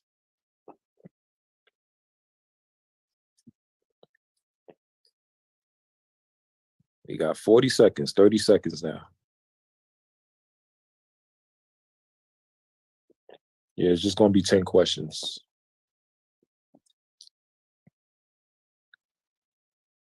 Going once, going twice. All right, let's check. Come on. So that's Sister Tapala, right? Con. All right, mark that one. All right, let's go to the next question. By whose hand did Paul write the book of Romans? Slovakia. And who is that? Arma. Arma? And it's yes. And it's Tertius. I have no idea how to pronounce his name. Tertius. You said Tertius? Mm-hmm. All right, so Arma say Tertius. Anybody else want to give it a try? Slovakia. And that's Tapala, right? Yes. All right. Silas. You say Silas? Con. Salakia Cap. I'm gonna roll with Timothy. Who's that? Yawasop? God. Yawasop say Timothy. All right. Going once, going twice. By whose hand did Paul write the book of Romans? So let's just try Timothy. So it was Tertius. God. Good. All right. And that was Armor that picked Tertius, Con. Slovakia. And you can find that in Romans 16:22. Good. All right. So I'm writing these down. So Tapala had one. All right. Armor got one now, Tertius. All right, let's get the next question. Why God didn't call many wise and noble of this world to be Christians? Is it because they have their own plans and projects? Or they don't have time right now? Or so they wouldn't glory in themselves? Or because they are needed to rule the world today? Slovakia. That's Tapala, right? Con. Con. Go ahead, sis. Number 3, so they wouldn't glory in themselves. All right. Anybody else? Salakia Khan, I agree. Number 3. Thank you. Salakia, I agree. Con. All right, number 3. Nah, So let's see. All right, Khan. So I'll give the answer right there to Tapala. So, like I said, I'm keeping check with everything. And the first person that states Talaki and get it right, they get that point as well, too. Khan?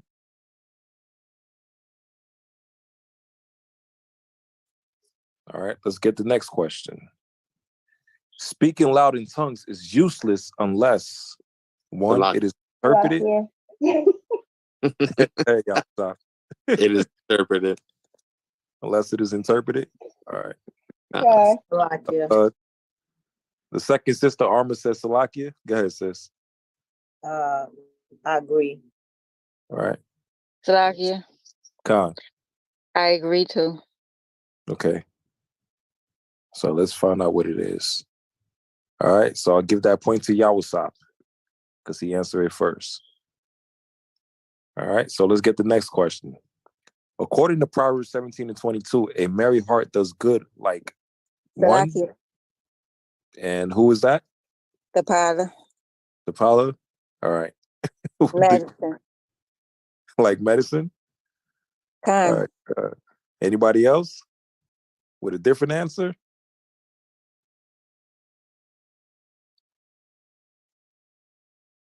Going once. All right, let's check it out. Yeah. Proverbs 17:22, a merry heart does good like medicine. All right, so that's to Tapala.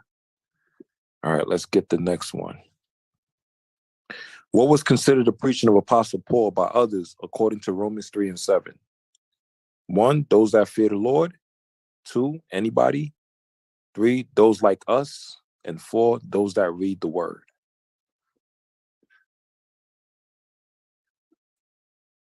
Anyone with an answer? Anyone with an answer? Salakia, those that fear the Lord. All right, that was Yawasab. Right, he said those that fear the Lord. Anybody else?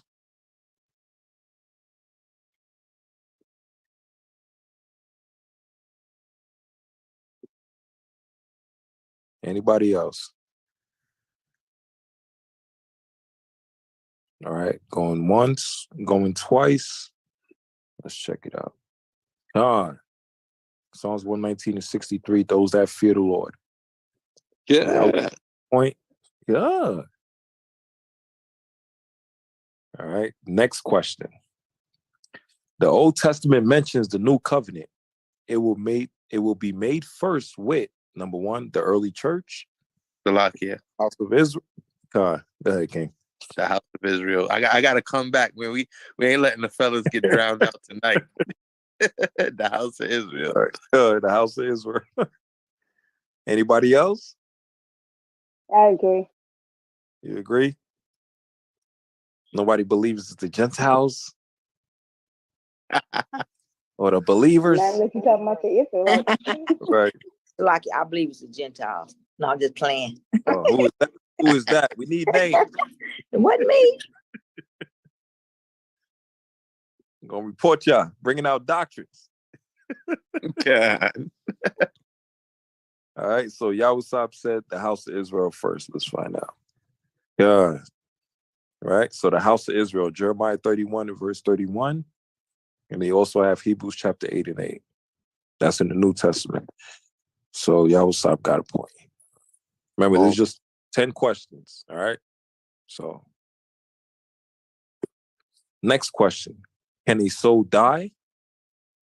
Number 1. All right. It's not mentioned in the Bible. Number 2 is yes and no. 3 is no. And 4 is yes. Who said Salakia first? Arma. I say no. You say no. Anybody else? I agree. Okay. Somebody said Salakia? I'm gonna say yes based on precept in Matthew. All right. And who was that? Yeshai. Khan. Salakia. Really? I want to go with Yeshaya just to stand with my brother, but I would pick yes or no. But I'm gonna go with yes just to stand with my brother. HY Philly in the building. All right. So we got Yeshaya said yes. Arma said no. And somebody else said Salakia? Tapala? Okay. I'm gonna say yes and no. Okay. Tapala said yes. All right. Let's find out. I'm gonna put this. All right. Somebody said yes. All right. And the correct. HY Philly. Yeah. Good. Right. See, that wasn't the precept I was thinking about, but I was thinking about the one in Matthew that said, fear not them that can destroy the flesh, but him that can destroy soul and body in hell. I believe that's what it said, roughly paraphrasing. But that's a good precept too. Now, just to prove this one, let's get it real quick. This is Ezekiel chapter 18. Ezekiel chapter 18 and verse 2. What mean ye that he used this proverb concerning the land of Israel, saying, the fathers have eaten sour grapes? Oh, let me get it. Yeah. Go ahead, sis. And the children's teeth are set on edge. All right. All right, let me see. As I live, saith the Lord God, you shall not have occasion anymore to use this proverb in Israel. Behold, all the souls are mine, as the soul of the Father, so also the soul of the mind, the Son is mine. The soul that sinneth, it shall die. Oh, I thought you were asking what? Huh? My bad. I thought you were asking the end of that question, that Yeah. proverb. Oh, you talking about that verse? Verse 2, right? Yeah. Yeah. Yes. So like here, Oh, it says it's verse 2, but it's actually verse 4. yeah, it's actually verse 4. So that's why we had to check ourselves just to make sure. But it says the soul that Oh. sin Hold on. shall die. So Yeshaya with the fire, right? And then Yahusap, who stood behind the brother in the line of fire. So Yeshaya with the fire got a point right there. All right, here we go. All right, we got 2 more questions. Next one. What did God say that his people were destroyed for? Salakia. Lakia. All right, Armor says Lakia first. A lack of knowledge. Is what? A lack of A knowledge. lack of knowledge. Armor said lack of knowledge. Tapala said lack of knowledge as well. Anybody got a different answer? I agree. Salakia. Agree. So we're all on one accord? Con. Time. So let's find out. You sure it's not being sinners destroyed from them? Not keeping the law. All right, let's see. There we go. A lack of knowledge. Hosea 4:6. My people are destroyed for a lack of knowledge. Con? Con. Right. So Armor got a point because she said that first. We got the lack. I said that first. Huh? Excuse me. I said that first. Who said Salaki first? I said Salakia first, and I answered the question first. Was that Sapala? Apollo, yes. Right. I said, okay. Huh? I said Salakia first, and I answered the question first. Okay. My mistake. Cap, you over there point shaving, Cap. Oh my God, man. Look, man. We're not perfect yet, brother. God. Like you said, Jeremiah 2:33. Why trim is that way for love? God. Trying to point shit. All right, one last one. Final one. Ding, ding, ding, ding, ding. What psalms start with these words? The Lord is my shepherd. My shepherd. The 23rd Psalm. All right. Who is that? We gotta at least let him read the question. We need some order and some decency and order over here. What's going on over here, man? God, all praises. Let me finish the question. Okay, y'all said y'all be cheating. Good. Question. Okay. Let me finish the question. All right. Who says Salaki first? The pilot. Good. Yo, 23rd. sis not playing, man. She's on it. God. Psalm 23. Psalm 23. Anybody else? Agree. I agree. I know Psalms 119 got a lot of verses, so I don't know if y'all want to try that, but Psalms 20. Okay. All right. Psalms 23. Let's see. Yeah. So we got Psalms 23. Right? And unfortunately, this is game over. We'll be back again. Call me Miyachaahlah. Let's enjoy our night. Huh? No, it's not like that. All right, so Apollo won this game right here. All right, so like I was saying earlier, y'all better watch it. Be careful. Just be on point. So Tapala, do you have a Cash App? Con. John? Right. Text me your Cash App, Shapala. Oh, it's like that tonight? Oh, I didn't know. All right, Cap stepping up the game over here, man. Hey, we gotta do something, man. All praises. All right. We ain't gonna give you heavily treasures, sis. But hey, every little bit helps. God. Tuesday night class, with these quizzes and these trivias and everything. Just making sure brothers and sisters on point, whatever we're teaching and everything. So You want it on, I'm sorry, Salakia. yeah, sis. Did you want me to send it directly to you or to the whole chat? Sheesh, you could send it to the whole chat. I'll get it from there. Okay.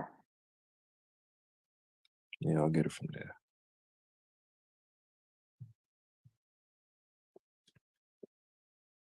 I'm gonna hear it the next morning. Brother's gonna be like, "Yo, Ak, shalom, brother. Shalom, Ak. What time is the class, brother?"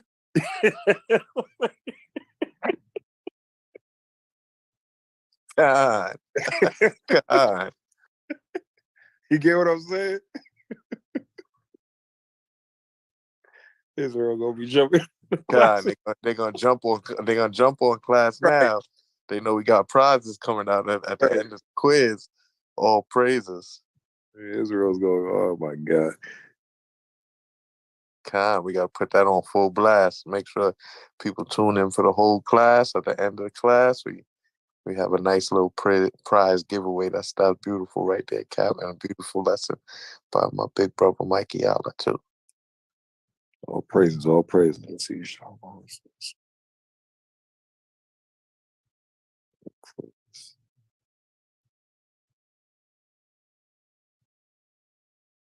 right. Let's get it.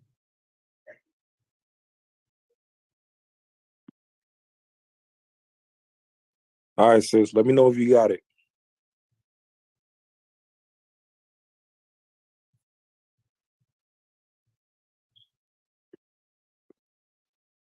Yeah, Sister Paula, let me know if you got it, sis.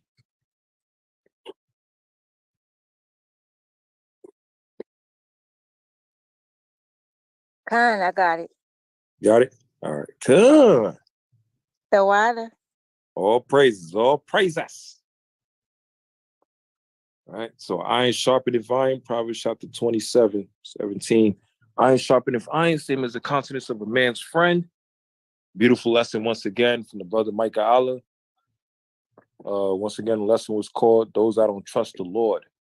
Right. And beautiful job again from all the brothers and sisters, precepts. Just for tuning in as well, too. Definitely make sure y'all take your notes as well. And you never know, we'll be back again every Tuesdays with trivias, Q&As, just different topics. Just keep it on point with everybody, sharpen your sword. And Thursday we'll be back as well, pertaining to current events, Thursday night class. And you never know, it might have a special guest. I'll just say that. In the meantime, reminder, June 17th will be the new moon. June 17th, which will be on a Saturday. This Saturday will be the new moon. So definitely be prepared for that. And for those also prepared for the July 4th trip to DC. So once again, June 17th will be the new moon. June 18th will be Father's Day. So we can rebuke that day. All right. Definitely rebuke that day. And June 19th, which is Juneteenth, we're going to rebuke that day as well, too. So, all praise Yahweh by Shem Yahushai. Tuesday class, iron sharpening iron. So the winner tonight was the sister Tapala. And all praises will be back again. So we're going to close it out, family. We at least 10 seconds. And let's close it out with the Lord's Prayer, facing towards the east.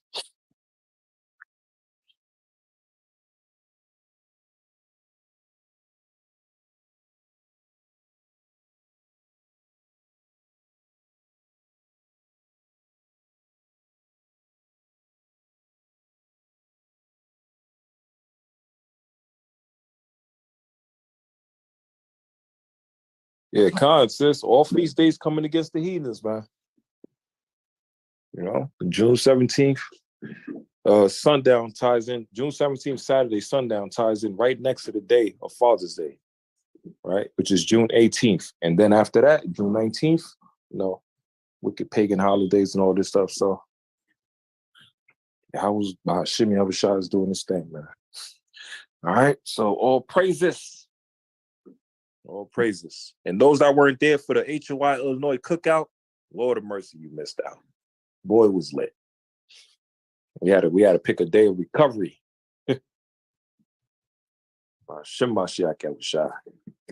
Shout out to the Midwest chef, Blackbeard himself. And HOI Houston in the building. El Taraz building there. Doing a hell of a job. And shout out to all the HOI House of Israel congregations. Continuing to push forward, continue to labor, staying diligent, consistent. From Philly to NYNJ, right? To Augusta, Atlanta, to Detroit, to Milwaukee, right? To LA, to Vegas. Let's see, I'll make sure I don't miss nothing. To Philly again. Hopefully I didn't miss anybody. Memphis, God. Memphis, Tennessee, man. You know what time it is. I'm gonna get you. That's right, mine. That's right, mine.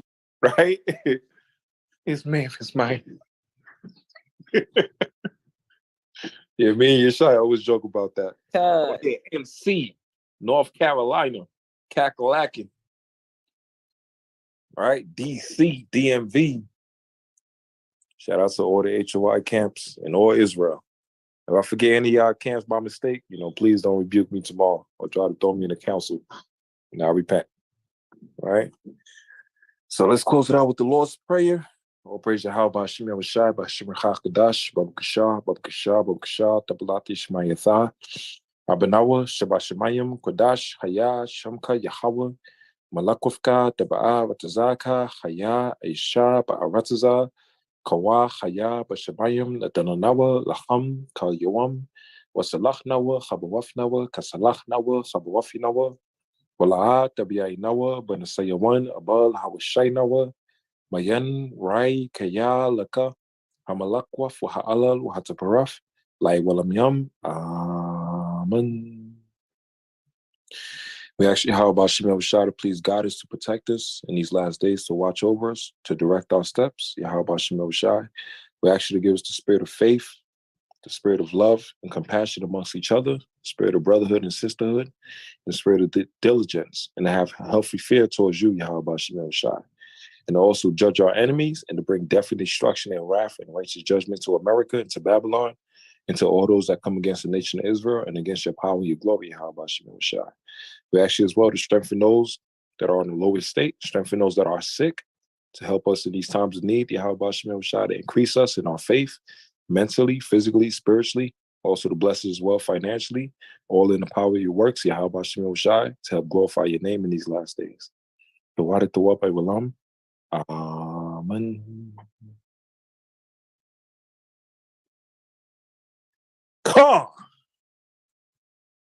Shemashak Yahushua. Khan, Bashem Mashiach Yahushai, all praises. Ba'ashim Mashiach Yahushua. Yeah, I'll say once again, Israel, let's keep the faith, man. The Lord said his walk ain't going to be easy, but let's keep the faith. Khan? Yeah, we're in the midst of darkness, man. Not how we start, it's how we finish. Everything we go through is a light affliction, but the Lord said we shall be greatly rewarded. Khan? Rain, sleet, snow. Rain, sleet, or snow. The Lord will never give up on the righteous. So whether you feel down and out, feel tired, you get pissed off, whatever. Understand the Most High is always with you. So never forsake the Lord will never forsake you. And beautiful lesson once again from Miyachaahlah. The lesson was talking about those that don't trust in the Lord. But Caleb, against all odds, him and Joshua, still push forward. The Lord said because of their faith, he will bless them and their seed. They will inhabit the land. Basically symbolize the kingdom. Because they still have faith. Even when it was going against giants, they still have faith. So whatever obstacles we go through in this truth, the trials and tribulations, might feel like it's a Goliath coming against you. You can't beat it. You don't know how to overcome it. But understand, David had that same faith to overcome all obstacles because he had Yahweh Shimei was shy with him. And he told that damn uncircumcised Philistine, How dare you speak against the words of God, against the army of the living God? And caught him with a dead headshot with a damn slingshot. And once again, that Philistine dropped. And now we out here like the one-stop shop open up because the house of Israel's going to be on top. With that, call me Yeshua. I'm not sure I will. Wrath of God. Come here, Sarah. Come here, Sarah. Recording stopped. I had to do that raw, man. Or Miyachaahlah would have been banging on my door the next morning, trying to beat me up, talking about, you ain't raw for y'all. That man would have reverse pulled the truck back to Illinois. I'm like, oh, shit.